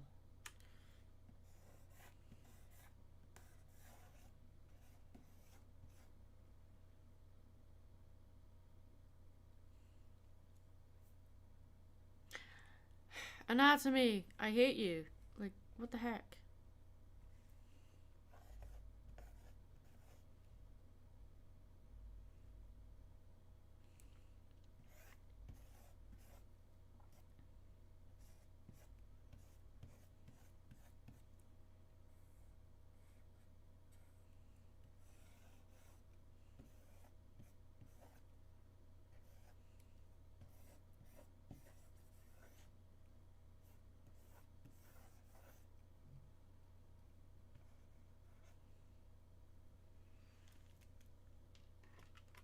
More cons make you wait until just before you go to it to let you know their full what? More cons make you wait until just before you go to it to let you know their full schedule. Well, obviously they need time to plan the schedule and they have to move things around to suit everyone that is going to be doing panels and events there, and some will be doing multiple events. So it takes a long time to organize the schedule. So it's not like they're making you wait, it's that they need that time to organize that schedule that will accommodate everyone that's doing events at the con. Anatomy is conceptual. No, there still has to be a level of believability. Um, it doesn't have to be realistic, but it does have to be believable. So if something doesn't quite make sense anatomically speaking, that's the first thing that someone will point out. What's going on with their leg?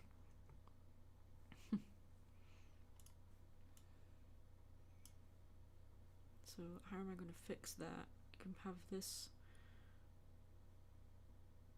Uh, oh, I know. I know. I know. I know. I know. I know. It's a lot of work making a schedule. I've done conventions since 2014, and I have always had great admiration for people that do the schedules because that is one of the hardest things to organize. Are there any countries you will never go to? I don't want to offend anybody, so I'm not going to answer that question. Because things can be taken out of context.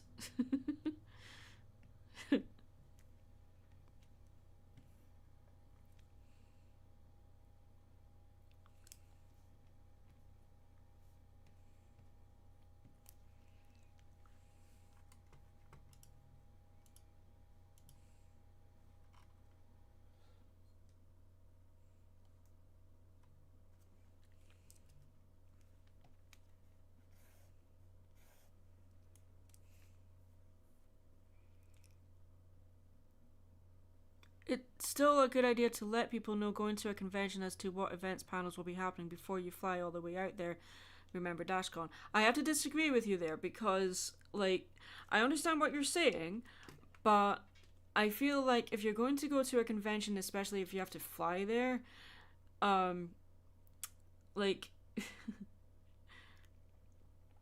all of the events and panels, all of the ones that people apply to do, like, conventions get hundreds and hundreds and hundreds of events and panels that people apply to do. So they have to go through all that list and decide if that's relevant to the event they're running. If the person that is applying has done an event before at another event, or if they're new, and if they're going to give new people a chance, etc., etc. There is a lot of factors here, so please really have some consideration for the people that organize these conventions. They're not just doing the event for the attendees. They're doing it as much for the people that are actually doing the events and panels there as people that just come to attend. They have to consider, like, guests that are doing panels might also be vending, so they need to understand that the panels that they're doing may not be able to run during vending hours. So some of the people that are doing panels will have to vend for 8 hours and then do events in the evening as well. And to organize all of that from behind the scenes stuff, that is a hell of a lot of work. And it's like, yes, it would be convenient for attendees to know what events are happening, but that is not possible to do until they know all of the events that they can have, and then they approve them. And then they have to do that several months before the event because the person that applied to do the events might turn around and say, oh, I can't come anymore. So they have to have a backup plan in order to fill that time slot. It's a hell of a lot of work, bud.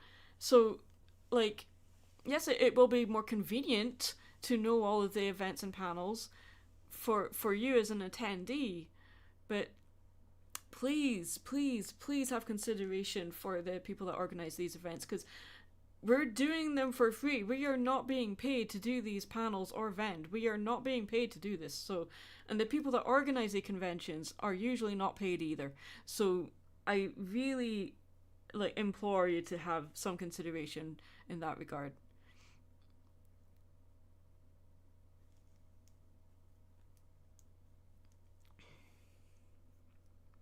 A better way to deal with the con schedule is to try planning it. Do you know? I'm sorry, I'm getting really a bit agitated with this because people that run conventions start planning the next one a year in advance. So when you're saying try planning them ahead of time, they only have 365 days in a year. They start planning the day after the last convention ended. So yeah, I have, because I've done a lot of behind the scenes stuff, and a few other people in the chat have as well. So I have first-hand experience in how hard it is. So my apologies for getting animated here, but yeah, it's a lot, and you're accommodating, like, I've been to conventions that have, like, I've gone to a convention that only had 300 people attending. I've been to conventions that have had over 20,000 people attending.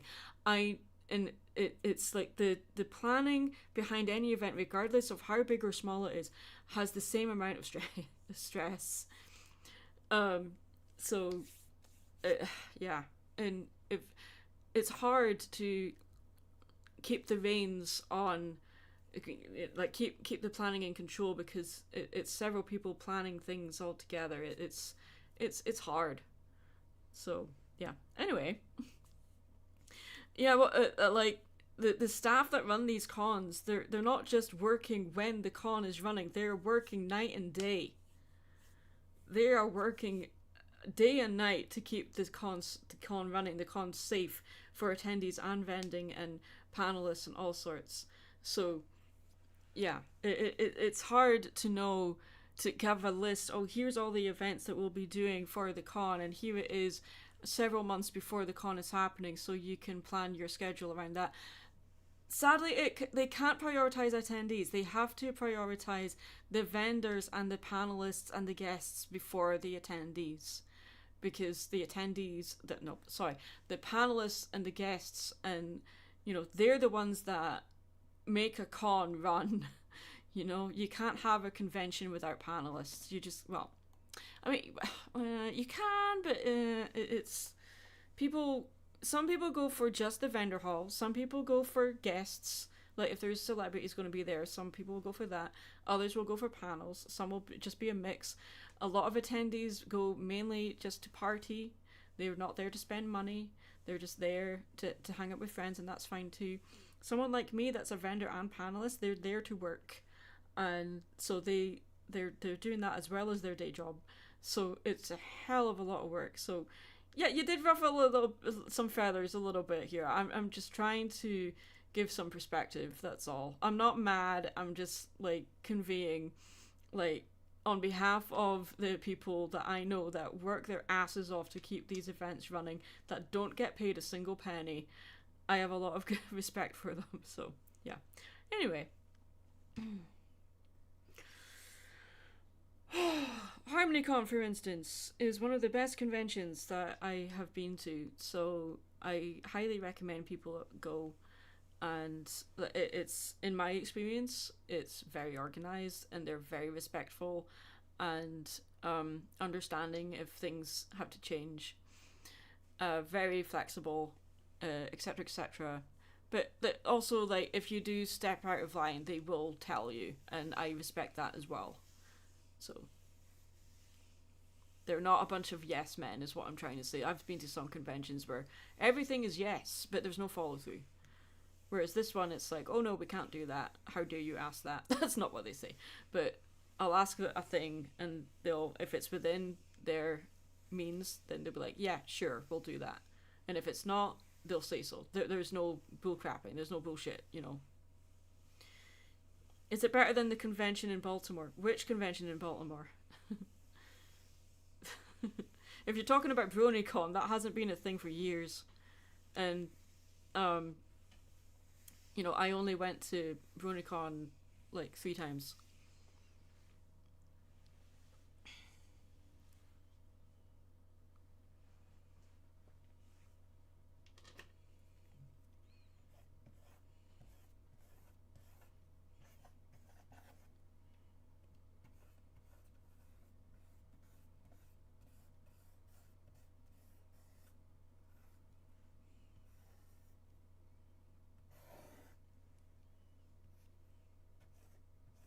I went off on a tangent there. What's my favourite flavour of rock? There's there is such a thing as rock candy.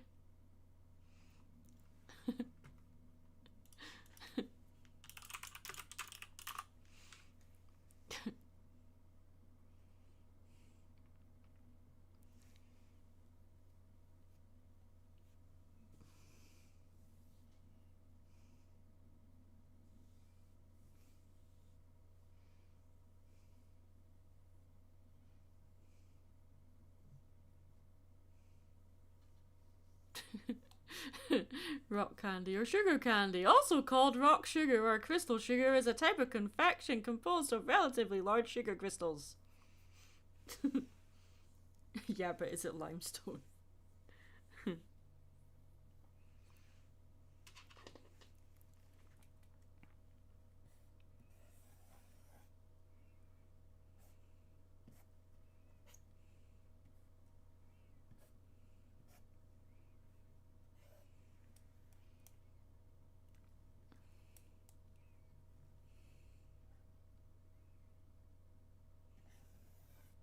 Oh. Oops. I did a thing I shouldn't have.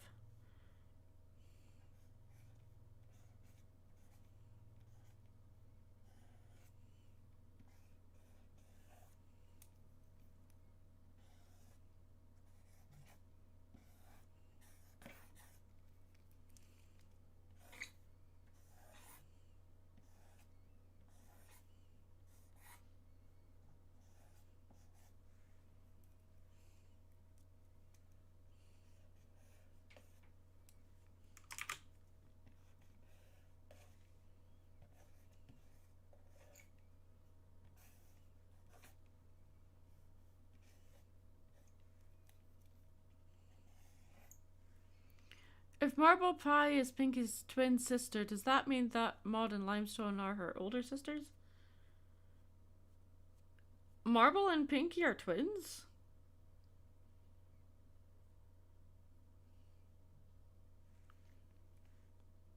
Is that a thing? Did I not pay attention enough to the Are they? Oh, that's not right.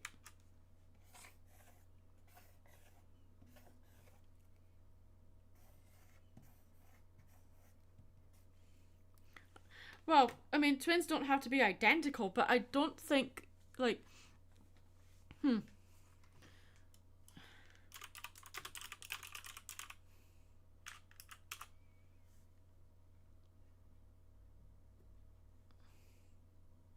Fraternal twins. There's identical twins who look exactly the same. They are a mirror image of each other. And then there's the fraternal twins, non-identical.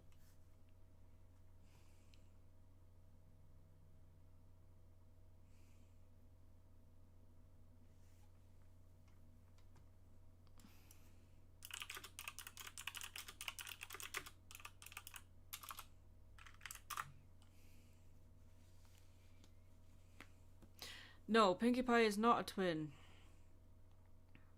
She has...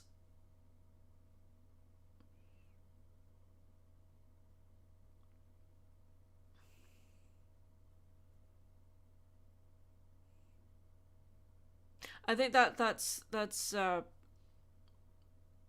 headcanon.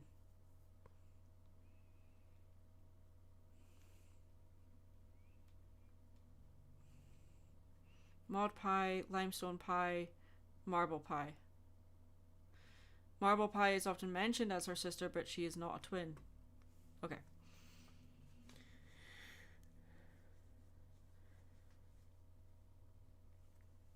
When was it said that Marble was born a few minutes after? When was that said?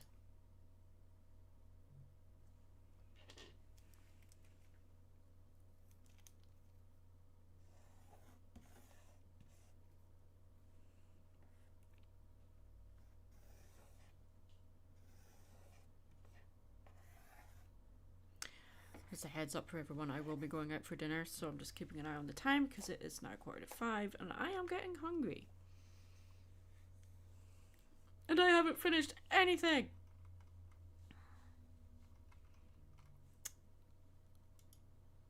I don't like his snout. This snout just looks weird.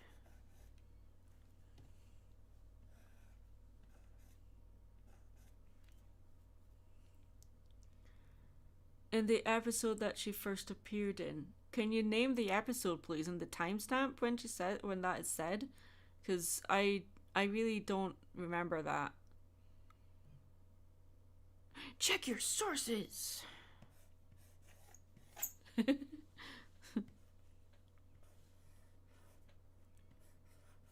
I'm like that with the Hazbin Hotel fandom. They say, they'll say a thing, and I'm like, in what episode is that shown or said? And they're like, well, Fantasy Pop said it in a live stream or panel or whatever. No. When was it actually established in the show, dude? Like, yeah. I'm a stickler for that kind of thing.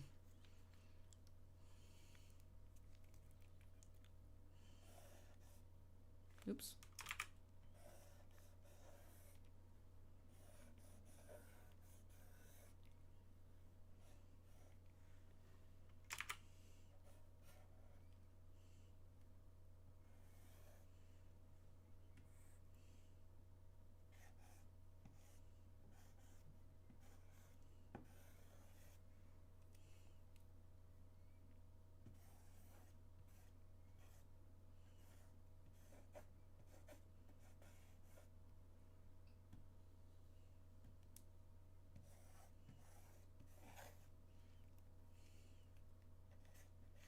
Because sometimes, like, things that the fandom says will just suddenly be like, this is fact. But I'm like, well, it's not. It's the fandom says it. That doesn't mean that it's canonically true. So, and I like to be canonically true with everything.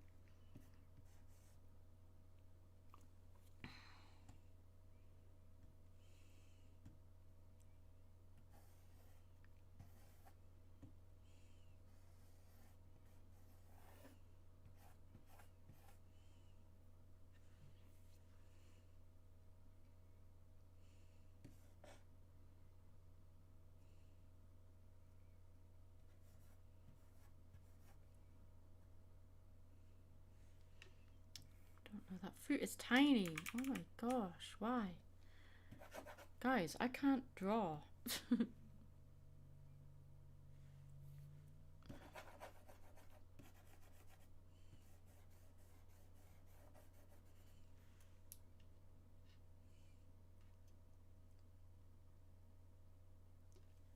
The episode is Hearthbreakers at 6 minutes 57 seconds.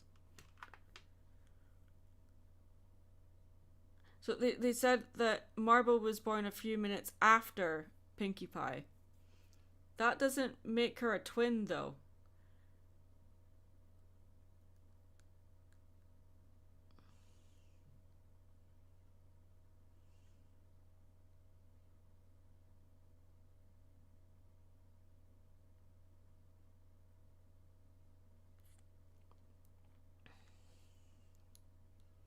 Because remember, animals don't work the same as people.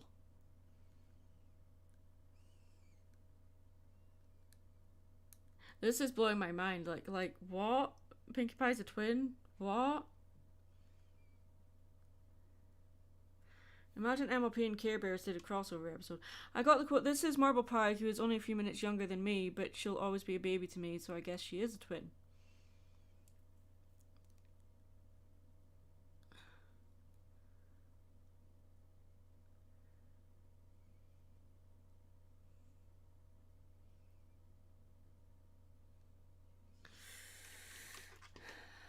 Mind blown. You think you know a character, and then you learn during a live stream that they're a twin.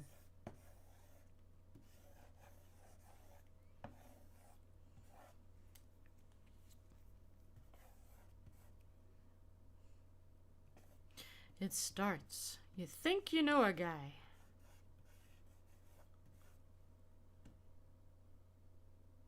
Okay, so this. Then the other one will come out here.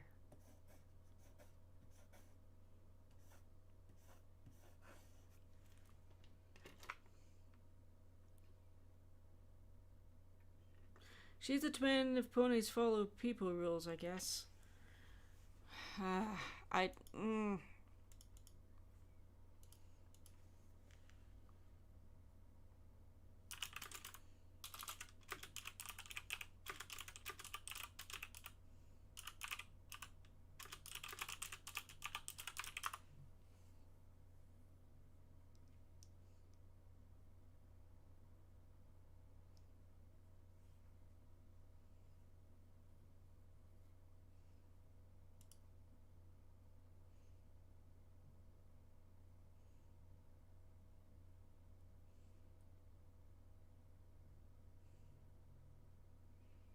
Okay, like, according to horse anatomy, a horse cannot have twins in the traditional sense.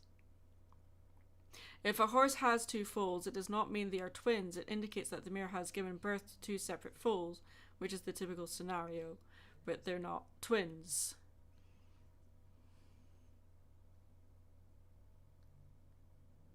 I guess they're talking about if, like, they're only twins if both babies have the obviously the same father, but I mean animals are bred several times with different partners, so they technically wouldn't be twins. But in the context of the cartoon show that we're talking about, I'm like, yeah, okay, they're twins.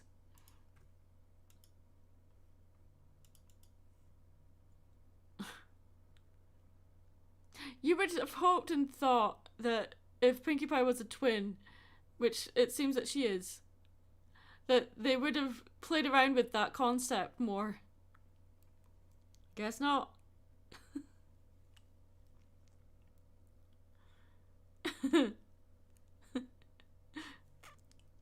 So we're talking about My Little Pony, right? And I had to Google horse anatomy. Can horses have twins? I'm like, women, cartoon logic. Just go with it.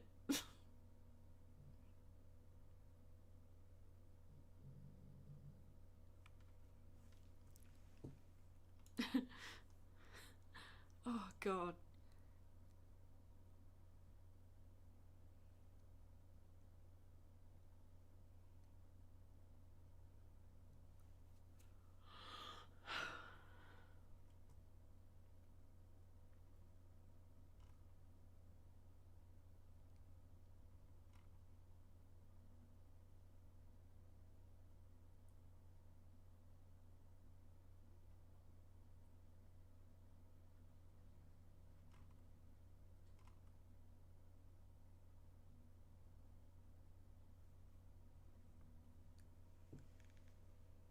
Don't think about it too hard, you'll go cross-eyed. Oh dear, I've gone cross-eyed. I know what movie you're referencing.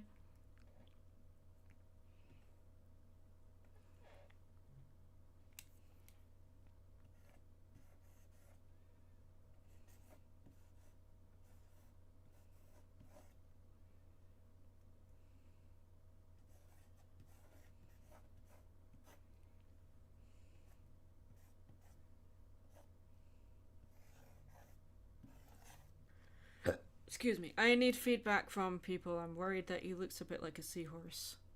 With the I don't think his tail's long enough. Let's have it so that the tail is up here.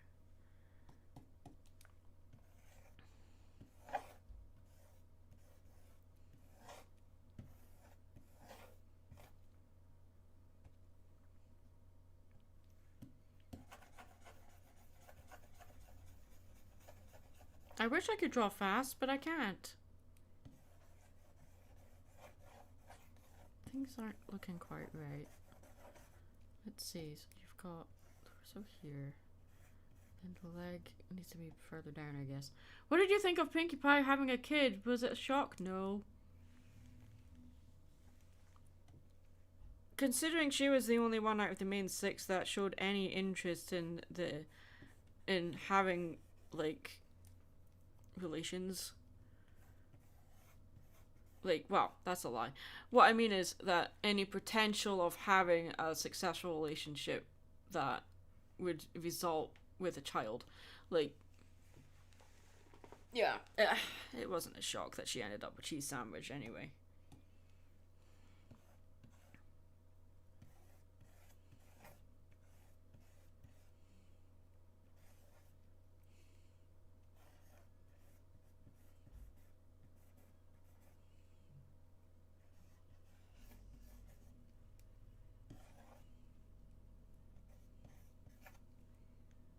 Okay.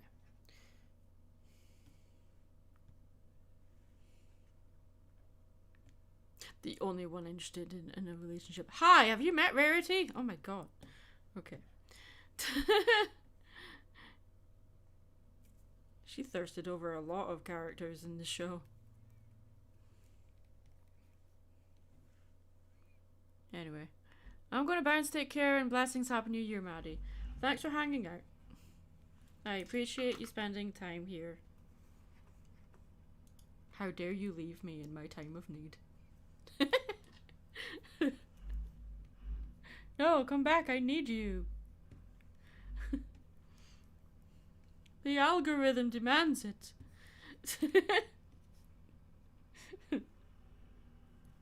After season 7. Oh, okay.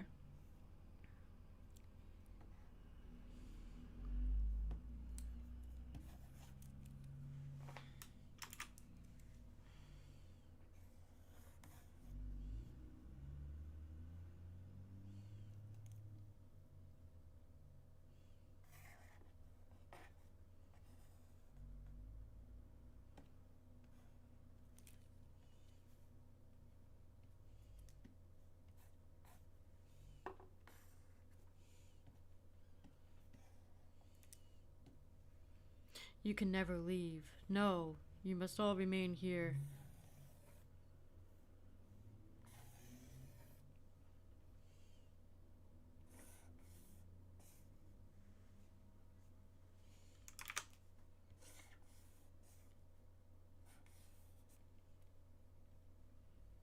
The nerve.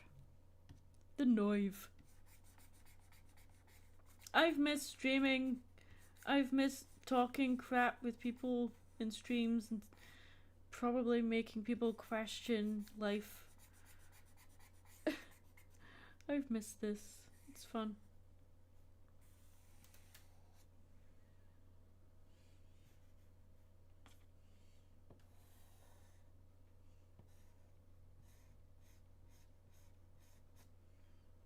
So, has anybody been watching any YouTubers they could recommend that they think I would enjoy?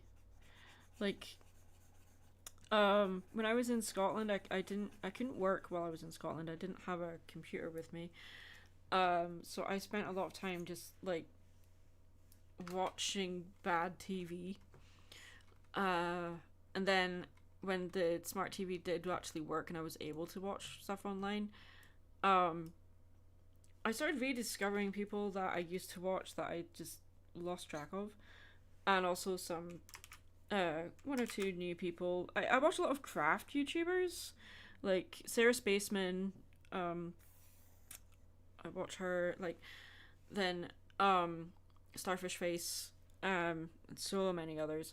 But I'm always interested in people like recommending other YouTubers. So although I make like analytical content and art, like a lot of the YouTube stuff I actually watch is I don't really watch a lot of stuff to do with MLP. Contrary to what I'm doing, but like I'm open to trying other things is what I'm trying to say.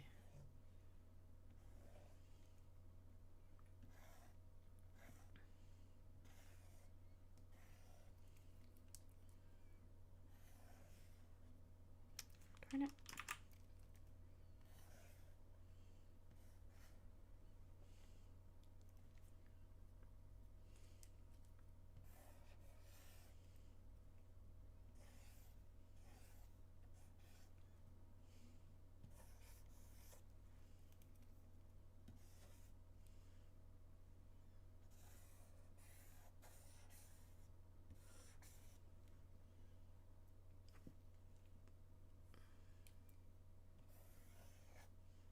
No one's recommended anything.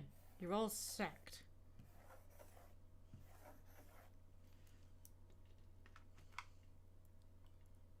Maddie, I'm hungry. Go get me dinner. What? Can you not make a sandwich?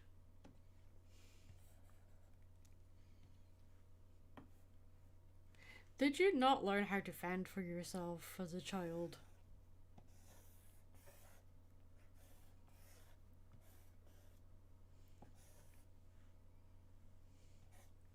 I learned how to make French toast when I was 8.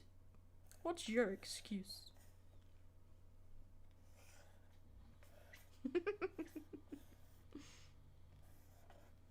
Making it sound like I was a neglected child. I tried giving Dragon Prince a chance and I didn't get into it. I tried. It's 2026. No child knows how to fend for themselves. Apparently not. I need to put my light on. It's getting dark. It's 5 o'clock in the afternoon. Why is it getting dark?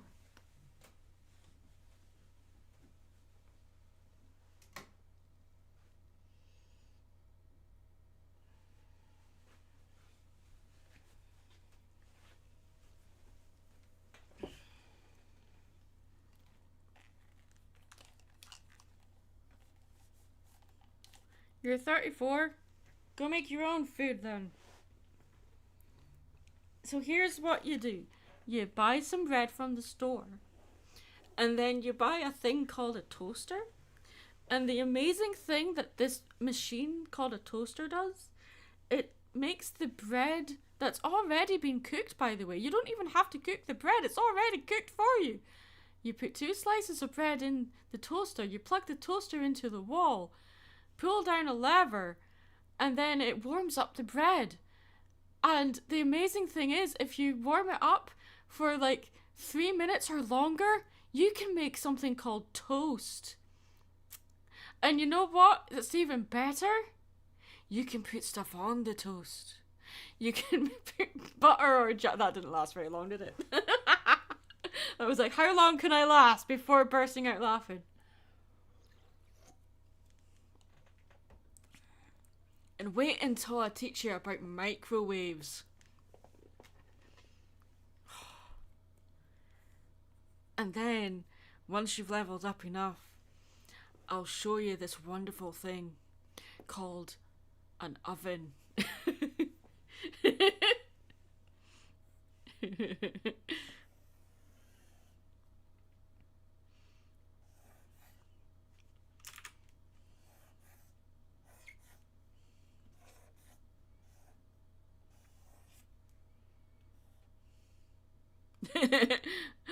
I'm learning so much.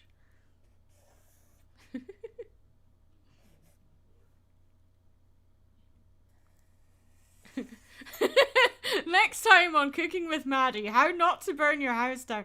Do you know that whenever I cook anything, it doesn't matter what it is, the fire alarm will go off. My fire alarm will go off if I have a Ninja air fryer, right? Without fail, every time I warm up the Ninja oven, the fire alarm goes off. But see, if I actually burn something, fire alarm doesn't care. It's like, oh, you burnt the sandwich that you put in your toaster oven. Oh well, who cares? Oh, you're preheating your oven? Beep, beep, beep, beep, fire, fire. Like, come on.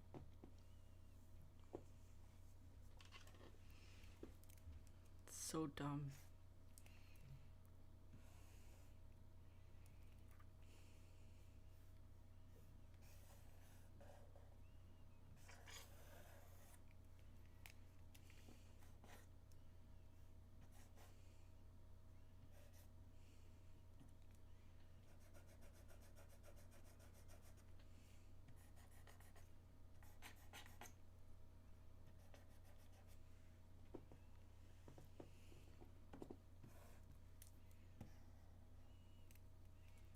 Does this even look like Spike?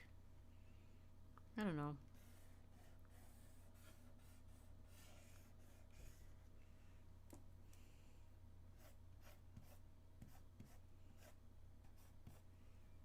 Stop setting your house on fire, Maddie. You're supposed to be setting an example for impressionable youngsters.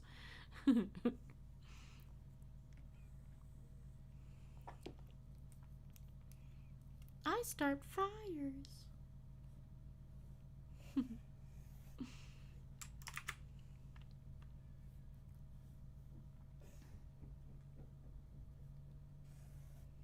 Well.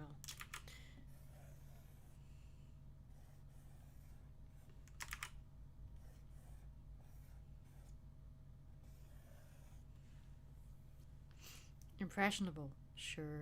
Yeah.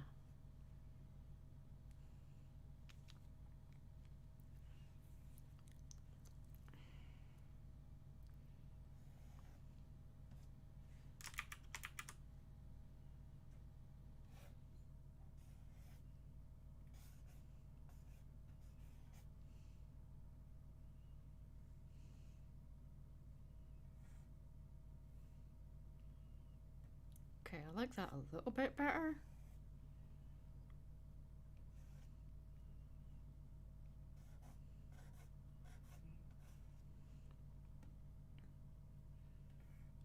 Okay, that'll do.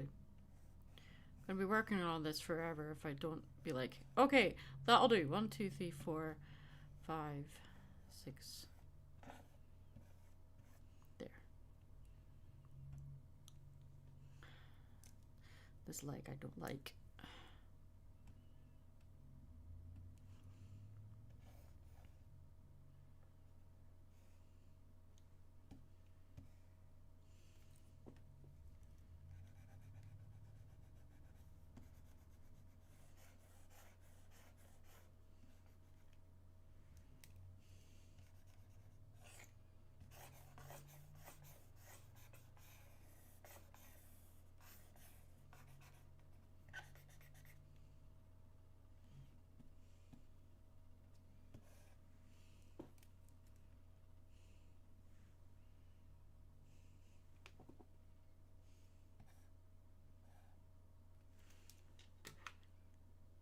Are you using a Hurian screen? No, I'm using a Wacom Cintiq 22-inch screen.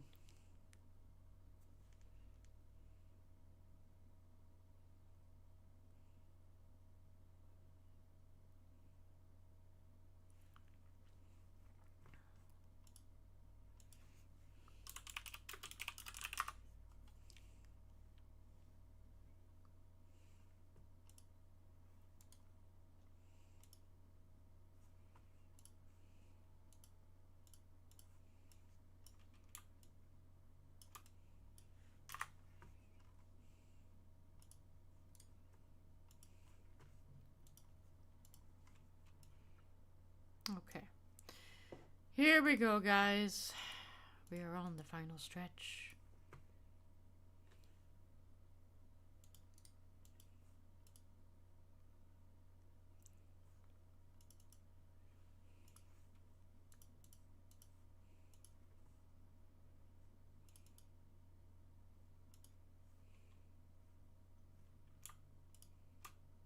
Darn it.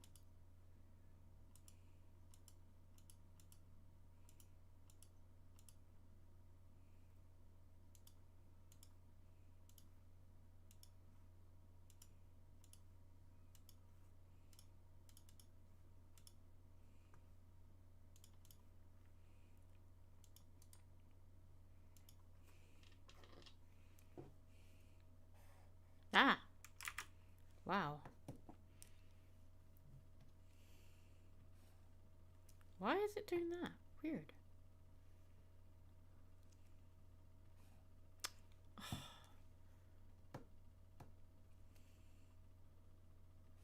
There we go.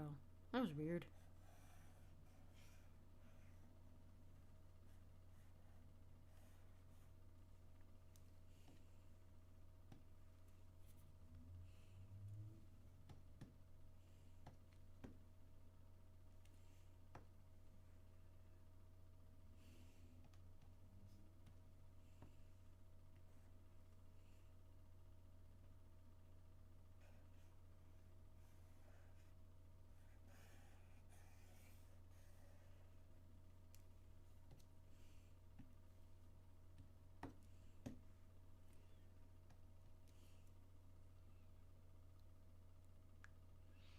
What? What?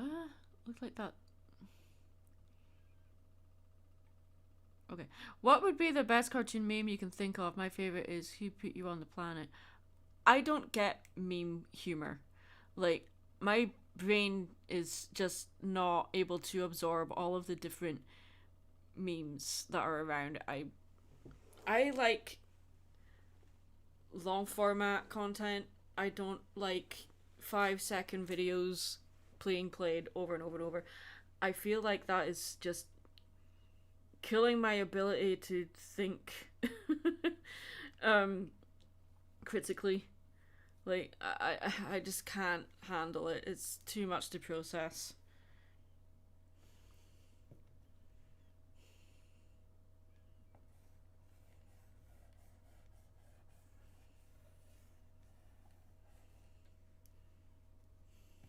Oh, come on. I hate it when it does this. Like, come on. Stop.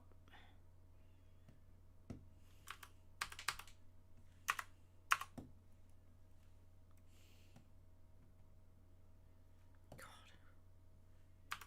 No. No. Why?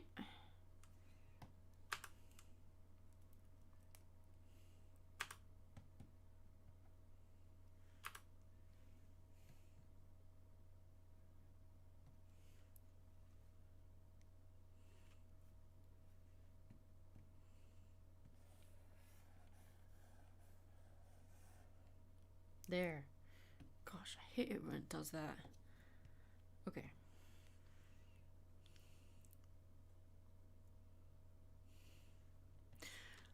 I find it funny that we don't have a video about Mary Sue, Casper Cake, and Loppy together yet. Well, we have discussed that, but it's it's difficult when it's like 3 characters that are different kinds of annoying. Like, there needs to be a straight man to balance things out. So, who of the 3 would be the straight man? And my brain is like, Mary. Mary would be the straight man. She would have to be the straight man. And Mary being the straight man, I'm like, that would be a very challenging thing to write. It would be a lot of fun, but wow. Like, how would that work? Okay, so now I can do this. Layer, new layer. Sorry, my stylus knocked the pen, the mic even. Well, oops. There.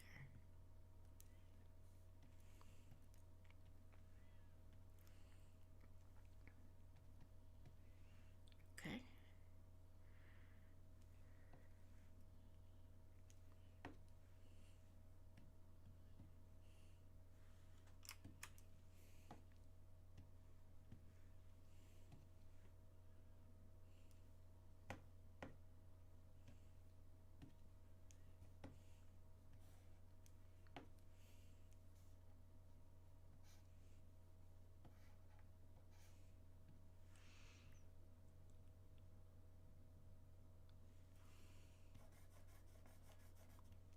Mary does appreciate Maddie as a friend because Maddie is Mary's only friend.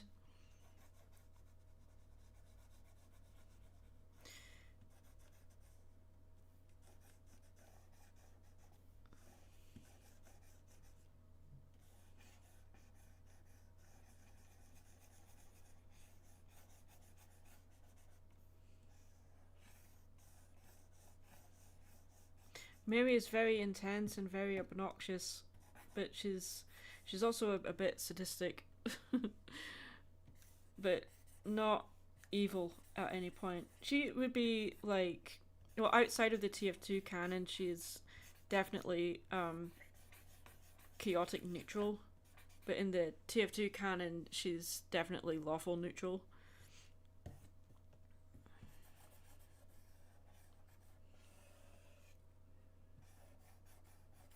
I know I'm doing things like, don't do your coloring like you're coloring, like, don't fill your colors like a coloring book. I'm like, don't tell me what to do. I'm gonna do it this way.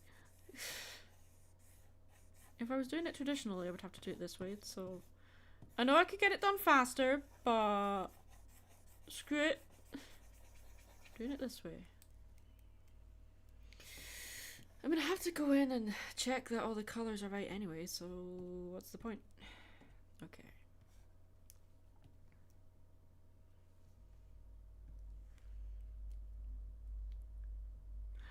Is Lobby supposed to be like a Bizarro Discord? I don't know. You would have to ask Blissey. It's her character.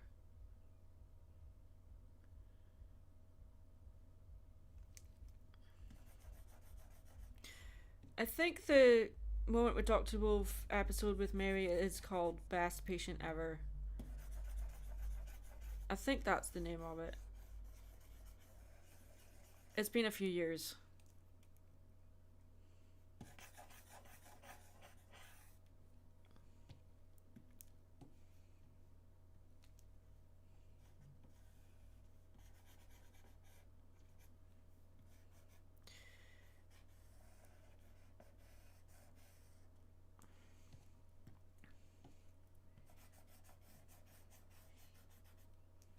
Things probably would end up a bit neater.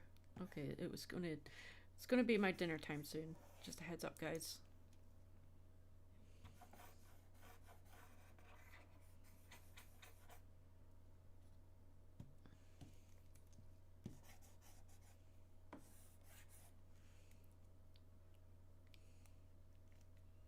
Best streaming ever.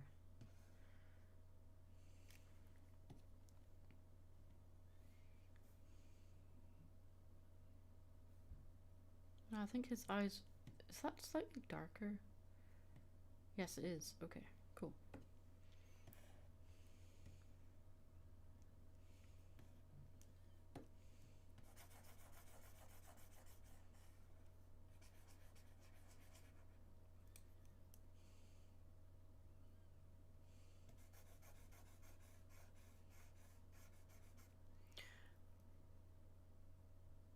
Ooh, werewolves or razorback? Oh. I don't really like watching horror movies or like movies that have fighting in them when I'm eating. I usually just put on like a craft video or something. Although one time I did put when I was home over Christmas, my mother put Chicken Run on during dinner. I'm like, was this deliberate? And she's like, why? She's like, cause we're having pie.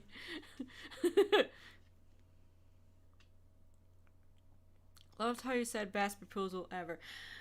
At the proposal, yeah. I mean, it was only fitting. Mary had to be part of the proposal in some shape or form. Lightning Bliss and Mad Munchkin as a character dynamic is peak fiction, in my opinion. I think you need to read more. Wow. I mean, thanks. That's really kind of you to say. No, read more.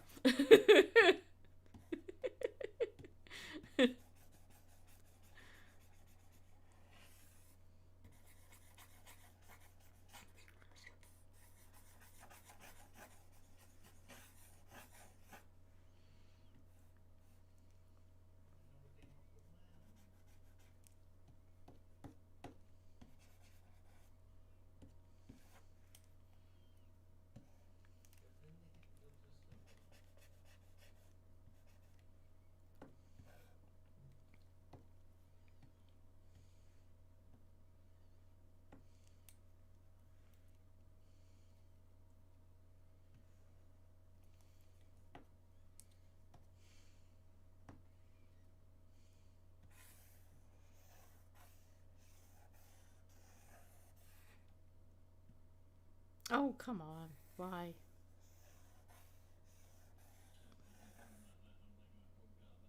Oh, come on. Why?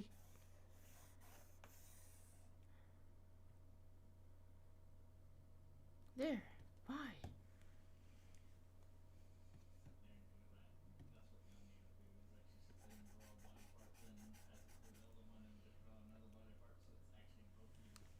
God, she's being loud. Okay. You probably hear my hubby in the background. He's in a call as well. I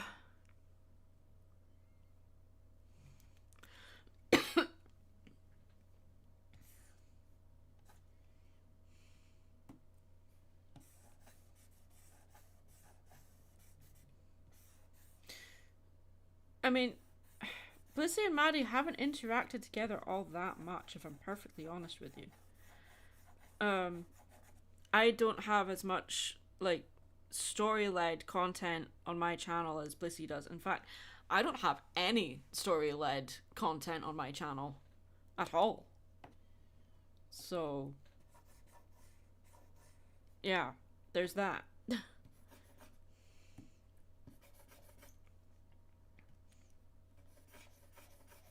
Oops, that's a bit too big.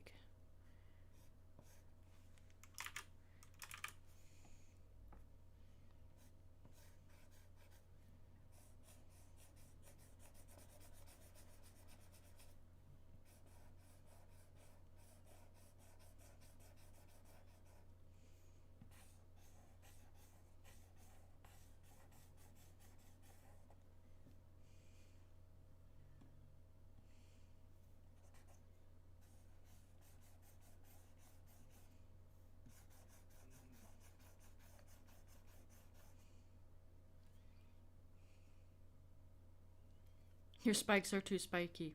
Yeah.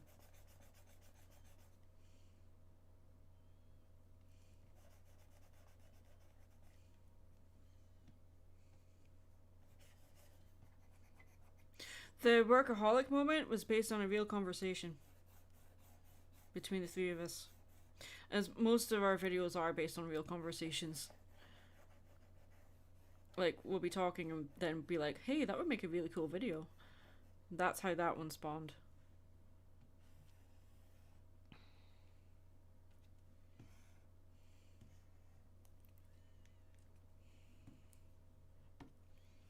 The more you know.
How have I been? I've been good.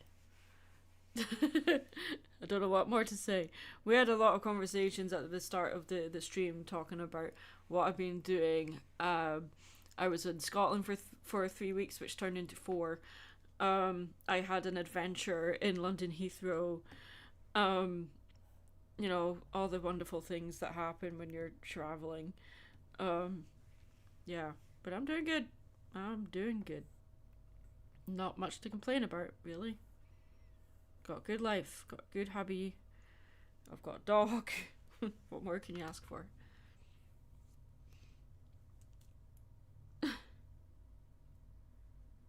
Somebody needs to chronicle all the events of the Madiverse. I can't do it because I'm dealing with other fictional universes.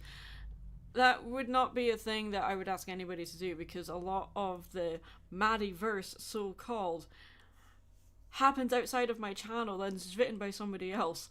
So, because I don't have any story driven content. Anytime you see any like stories that feature Maddie Mirror is on someone else's channel. So I don't really consider that my own canon. I'm happy that other people use my characters. I don't care as long as they ask me first. And if I say no, then they respect that. Like the TF2 series. TF2 series or Light and Bliss's content, or, you know.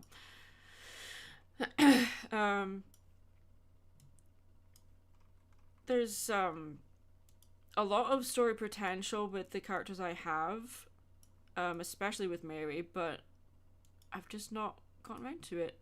It's just not really had time to do it.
I'm hearing my hubby laugh, and I'm like, every now and then his laugh sounds like Seth Rogen. It's kind of funny. Mad Munchkin will return in Avengers Doomsday.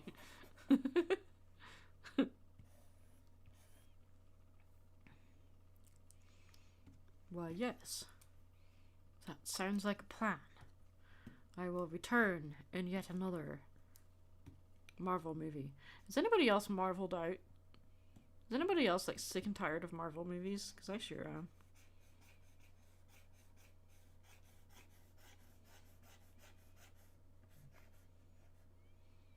There's just so many of them. Tired.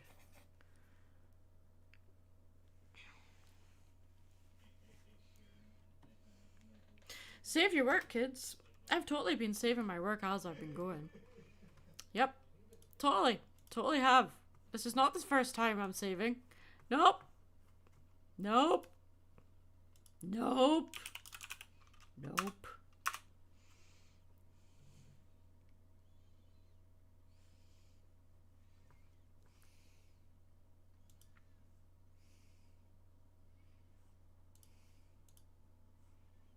If I wanted split view, I wouldn't have multiple monitors.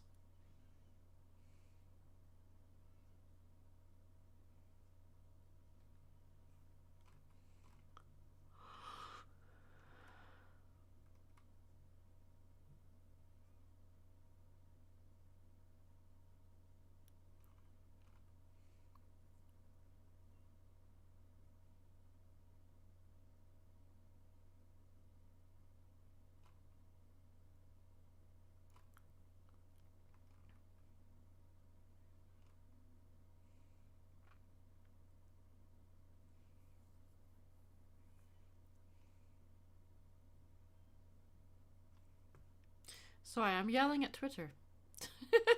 People are like, what the hell is she shouting about now? Twitter crap. It's always about Twitter crap.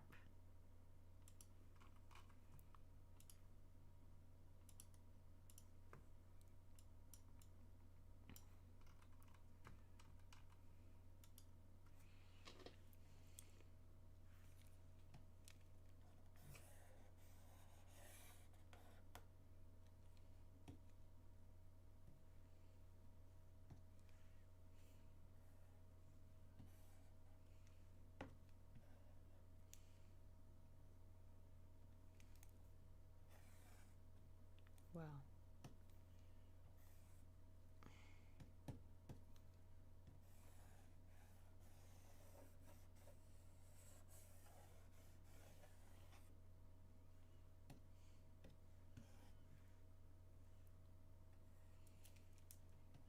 Wow.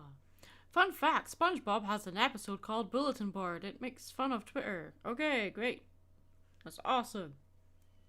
It's fantastic. My life is so much better now that I know that. Sorry. Sorry. It's just so random.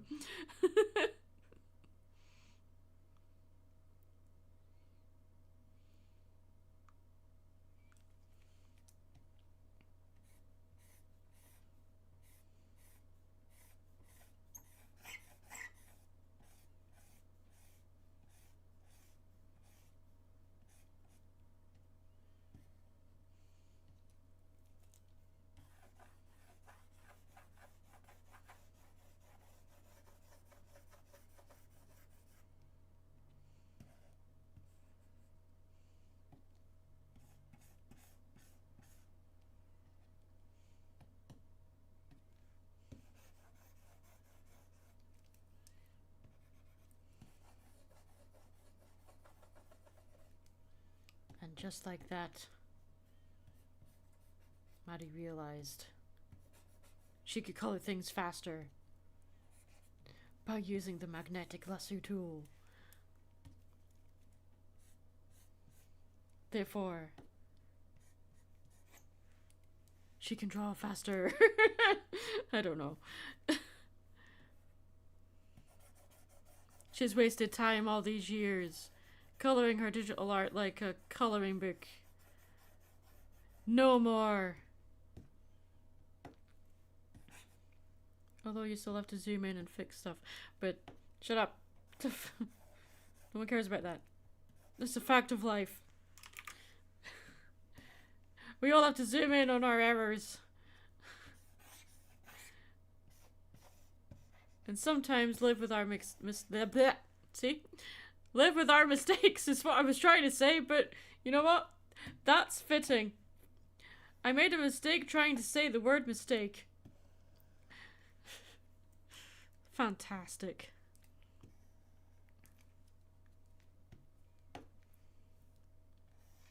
Well, which help if I was in the right layer.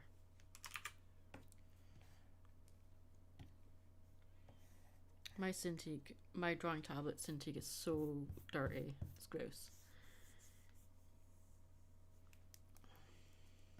A Mad Munchkin centered series. Would you take a webcomic? I have considered making a webcomic.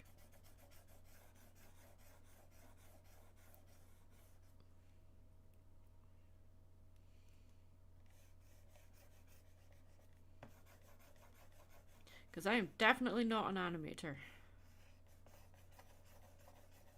I'll get someone else to do that. I'm like, I'll draw the pretty pictures and you can make them move, okay? Is that a deal? Great. Let's do it.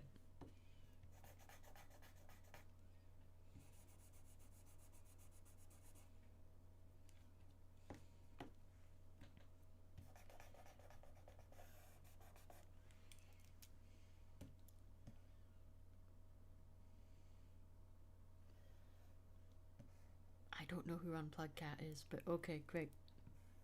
It's awesome.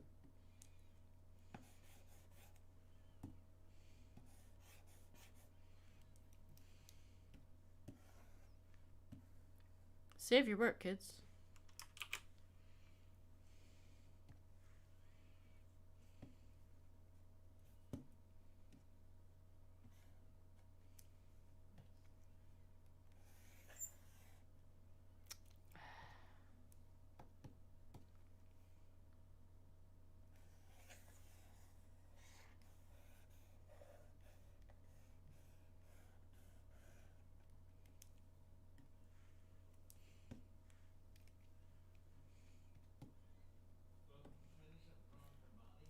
Ta-da.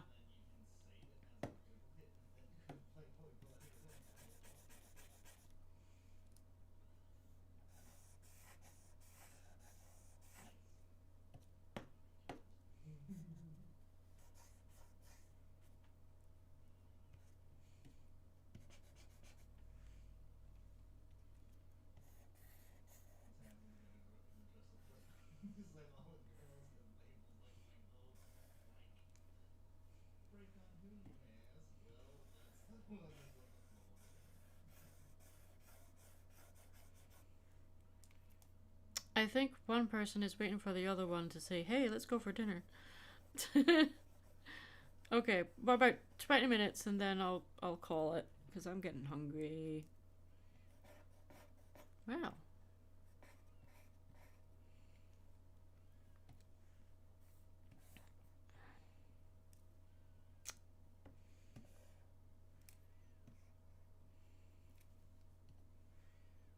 Unplug Cat is a MLP themed reactor. Ugh. He also likes video games and he is a close friend of mine. Okay. I'm not really into channels that just react to stuff. That's not really my content. Not my thing at all. But if you enjoy it, then go for it.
That's awesome.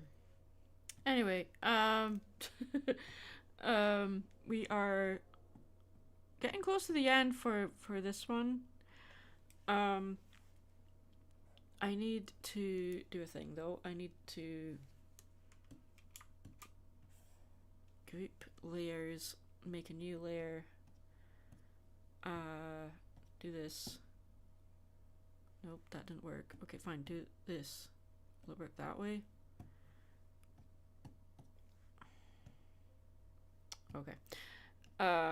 Let's do it this way then. Duplicate group and merge group. Can I do it that way? Yes. And then select inverse. So now I should be able to do this.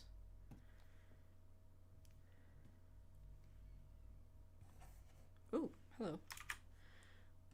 You know, it would help if you made another layer. That was kind of the whole point. There we go. Let's make the brush bigger. Get it done faster.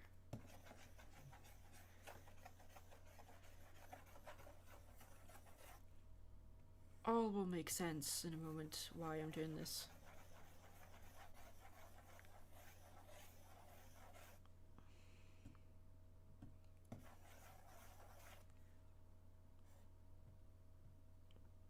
That should be it. So now, do this. No, it doesn't work. Okay, fine. But I shouldn't have to select this shape because I can just do this. Nope, can't do that. Okay.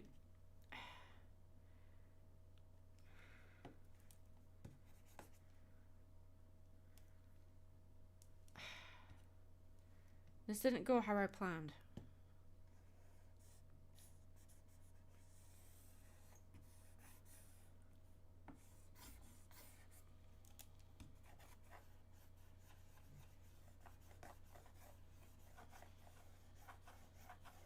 It was basically a shortcut for filling in all the gaps that were left in the colors, but it didn't really work.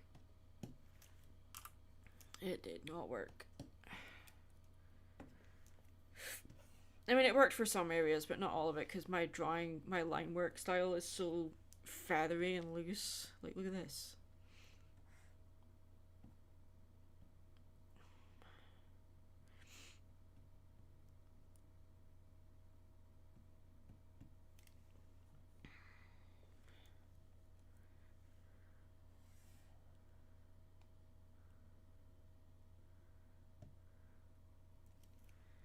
See? Like magic, the gaps are gone.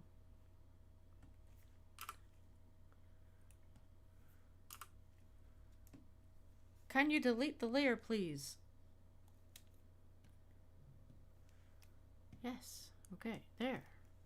Why was that so hard?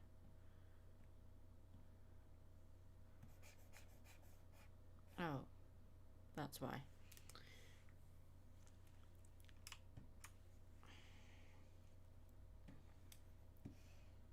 Okay.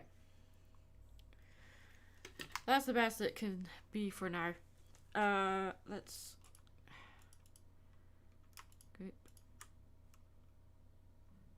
Do I need to group that as well? Probably, yes. So now we do the fun thing. We're going to give him depth. What? Give him depth? Yes, give him depth.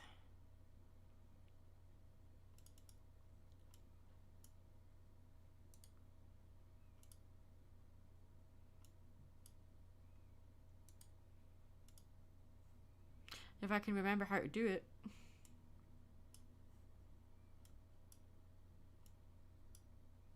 Ah. Why are you not doing it?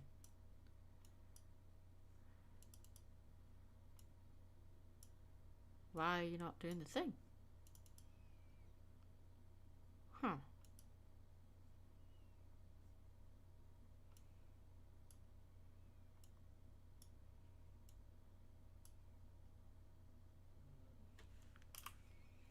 Hmm.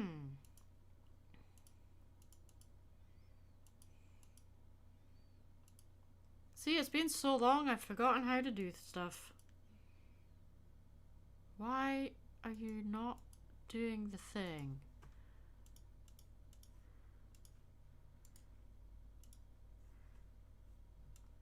There we go. Okay. Why weren't you doing that earlier? What was I doing different? Weird.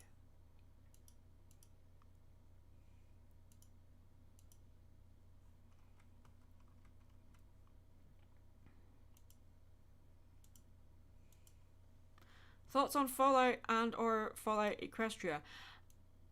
I have not read Fallout Equestria. I love Fallout though. Absolutely adore it.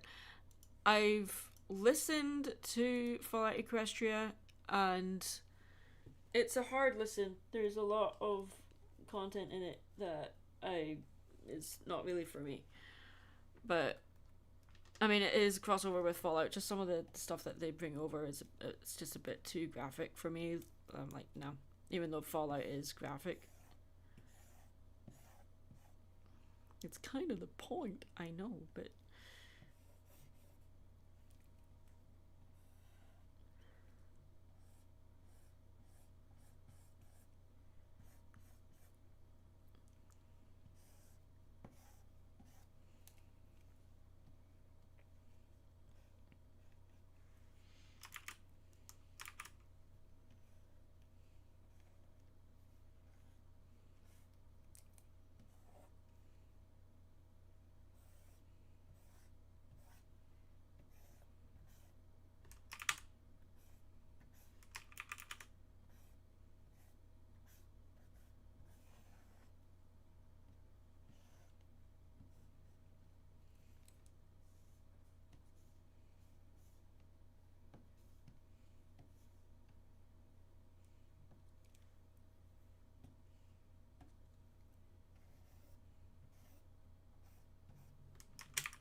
and now for another clipping mask.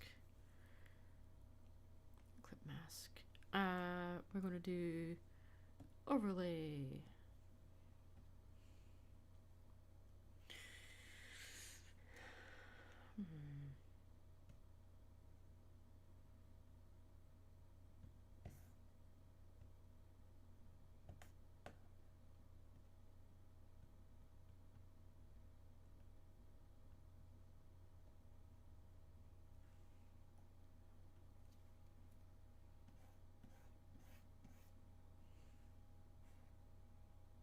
Oh. I'm like, why is nothing happening? Because I'm using the wrong tool. Oh. That never happens to anyone else. Only me.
Another multiply layer for shadows.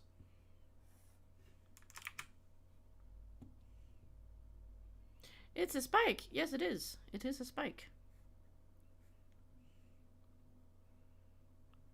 The one and only.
I know I'm not talking much. My apologies. It can't be that much fun just watching someone draw without them saying anything.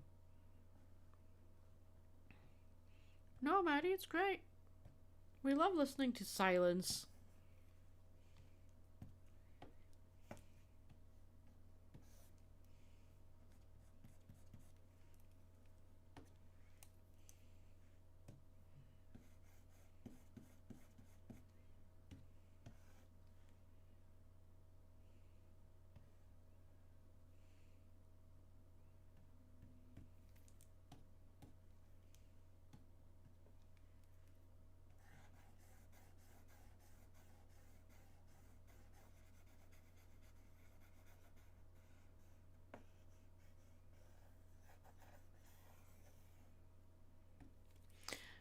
Focus time. Yes, let's call it that. Focus time.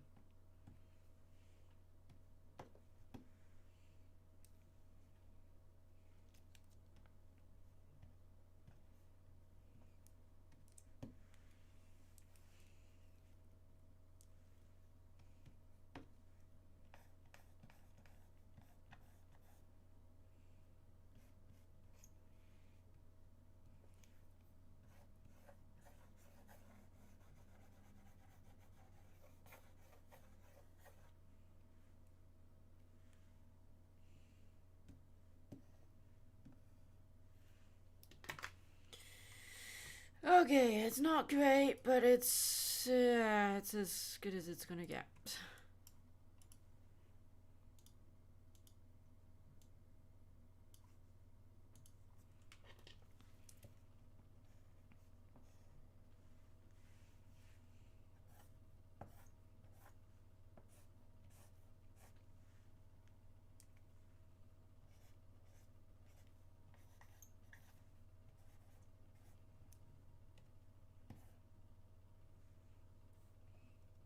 Excuse me, why is there dead, like, ugh.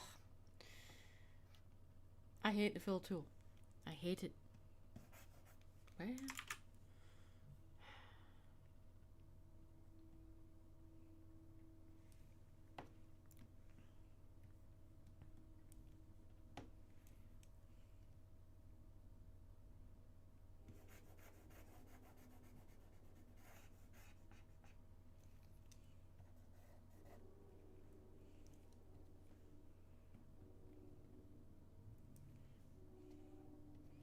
Arc hero. That's a lot to live up to. Thanks for the pressure, dude. Thanks a lot. Ah.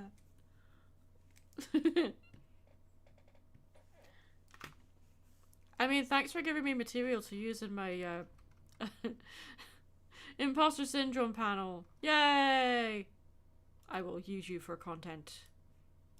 And there is nothing you can do to stop me. I have to ride the algorithm.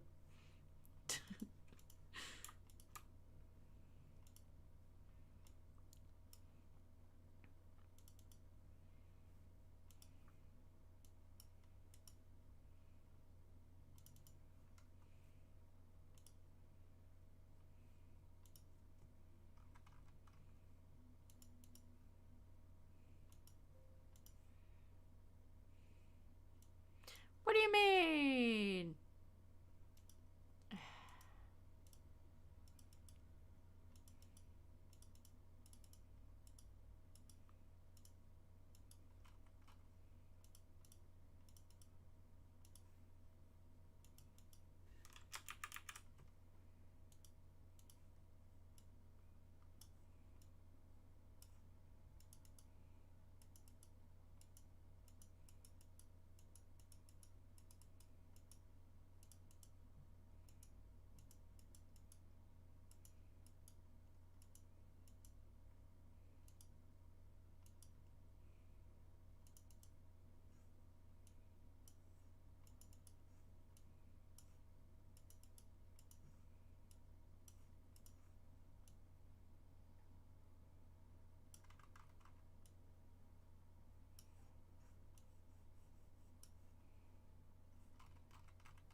Well, that's going to be annoying.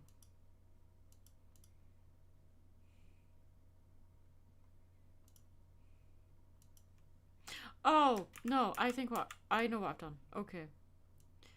That was stupid. Okay. I know, I see. I see. I don't see. Actually, I don't. Like, I really don't.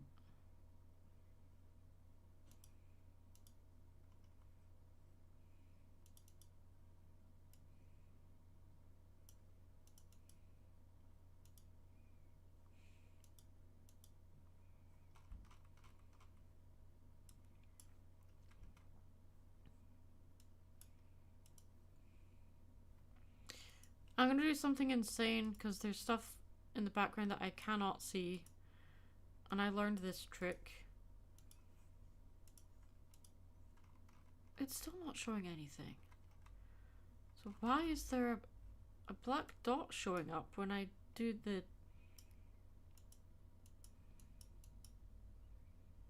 Well, it's not showing up now. Okay, why?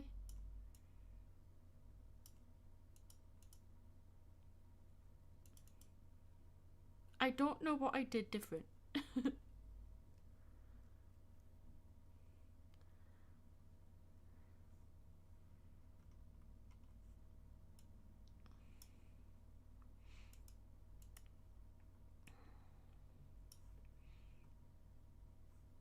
So...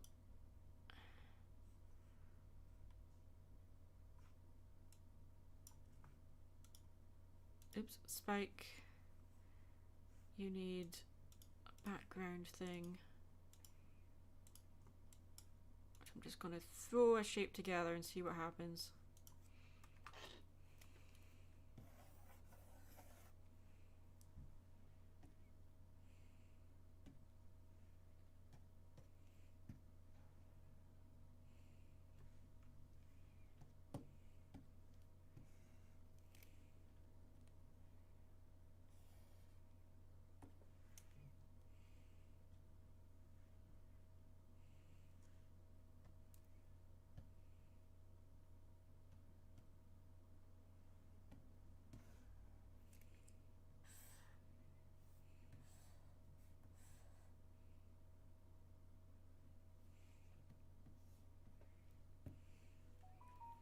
Yes, phone. Yes, I know it's 6 o'clock in the evening. Thank you for telling me. I appreciate that. It's time for food. Okay.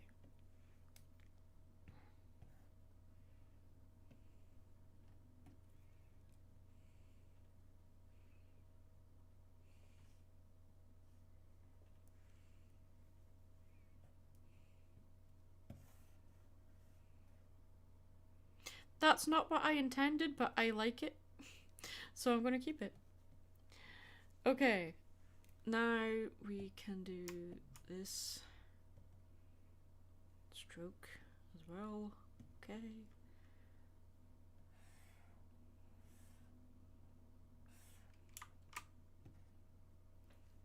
That's cute. I like it.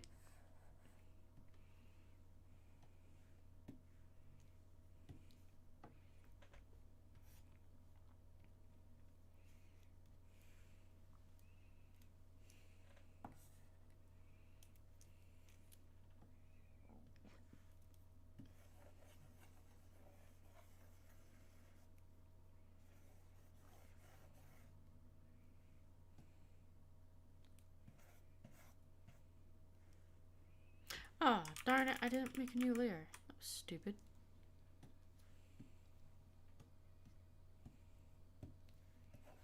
Ah, oops.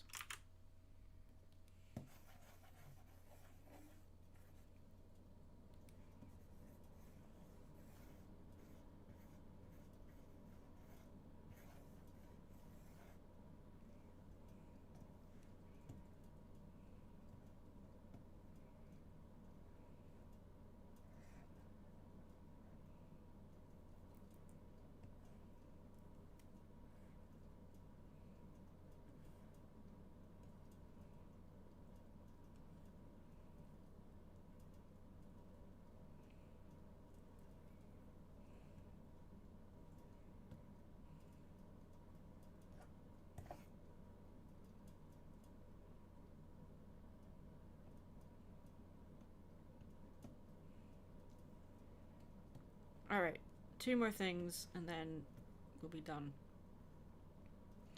I don't really like these actually. Let's see.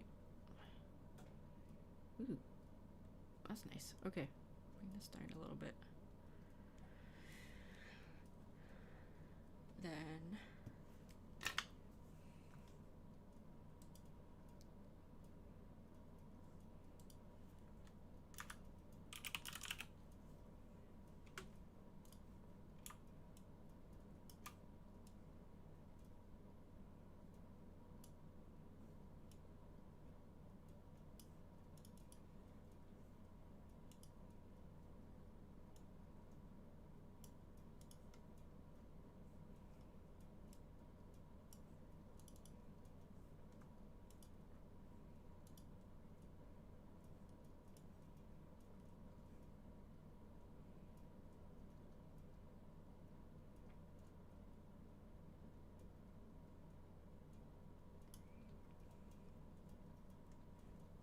I had to get dinner on my own. Oh no, adulting. Ah.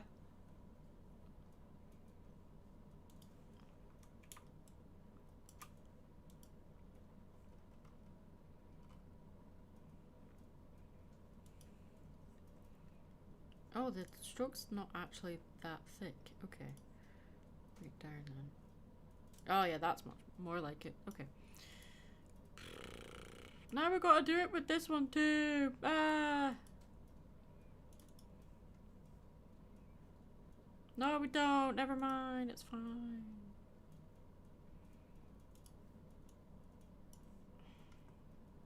You know when I said just 2 more things? I lied. Because this is happening. What is that? Like, you zoom out and you don't see it. You zoom in and then it appears.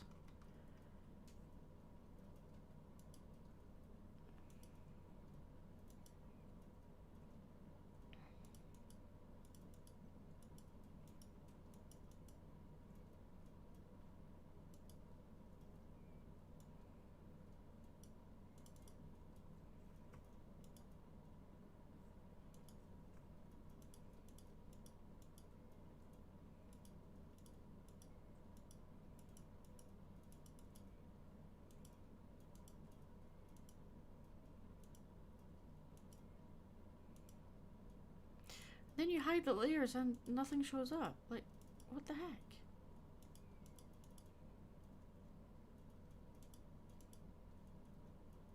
Okay, so it's that one. This one. Okay. Yes, it is, but it's not removing everything. So, what do I do? Go in every layer?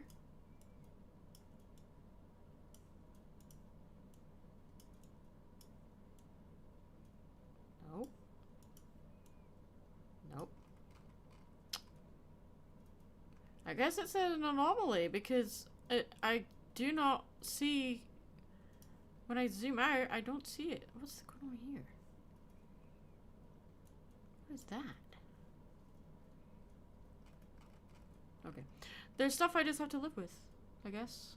So, yeah. Alright, well.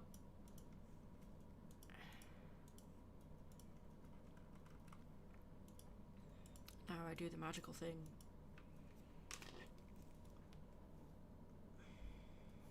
Oh! I know what I've done. Okay, this is why it wasn't working, because I had spacing on.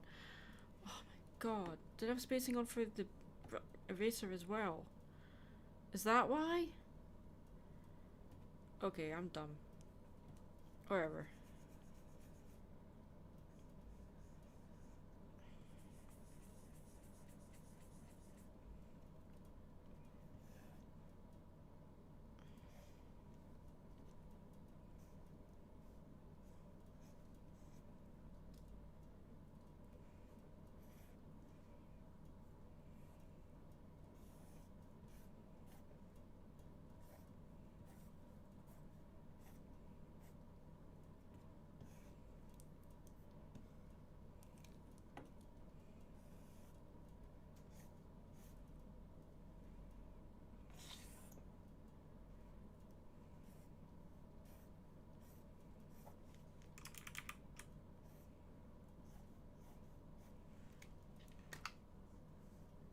Okay.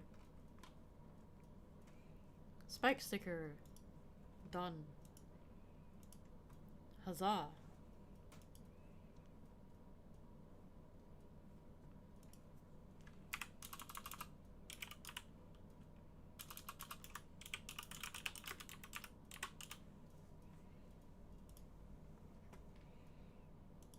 Not bad.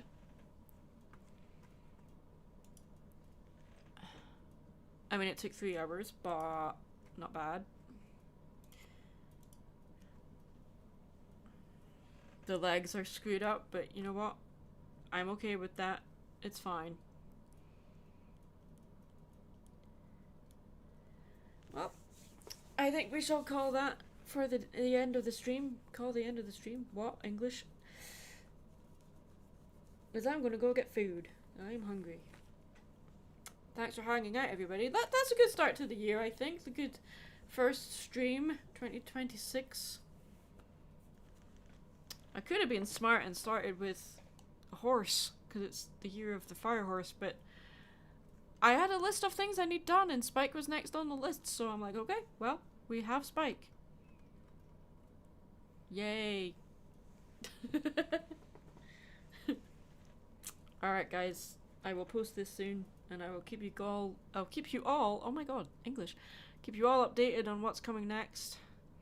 There's a lot going on right now, so yeah. Videos. We do have several videos in the pipeline. There will be more Hazbin Hotel analysis coming soon. Then after that, gosh, there's a lot. There is a lot. I really need to look at my list again. But the direct next video is analysis video on Hazbin Hotel Season 2 Angel Dust stuff. And there is a lot to talk about there. And there might be other topics in regards to Hazbin posted as well, like smaller videos to do with other things. Then I think there's 3 more videos from the Hazbin Hotel analysis stuff, potentially. So this year I want to do some more storytime videos where it's just like speed draw videos where I just tell stories, just to get more content out there. And because the analysis videos take a lot of time to do, and they can be quite tedious. So to break it up a little bit, especially because I've done how many analysis videos for Has-Been, like 7 in a row or something. It's ridiculous like that. I need a break from that kind of heavy content. So I think for after the next one, or at least after I finish editing the next one anyway, we're gonna have some storytime speed draws.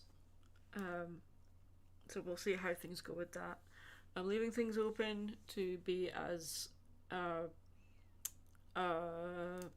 flexible as possible. So what I say now will probably change. But just know that there's content coming soon. So yeah, wherever that might be. Alright, thanks for hanging out, guys. I'm gonna get food. I'm Mad Munchkin. Stay creative, wash your hands, put your shopping cart away, wear your seatbelt. Just be excellent to each other. Take care of yourself. Remember, you are a walking, talking houseplant. So, drink water. Alright, good night.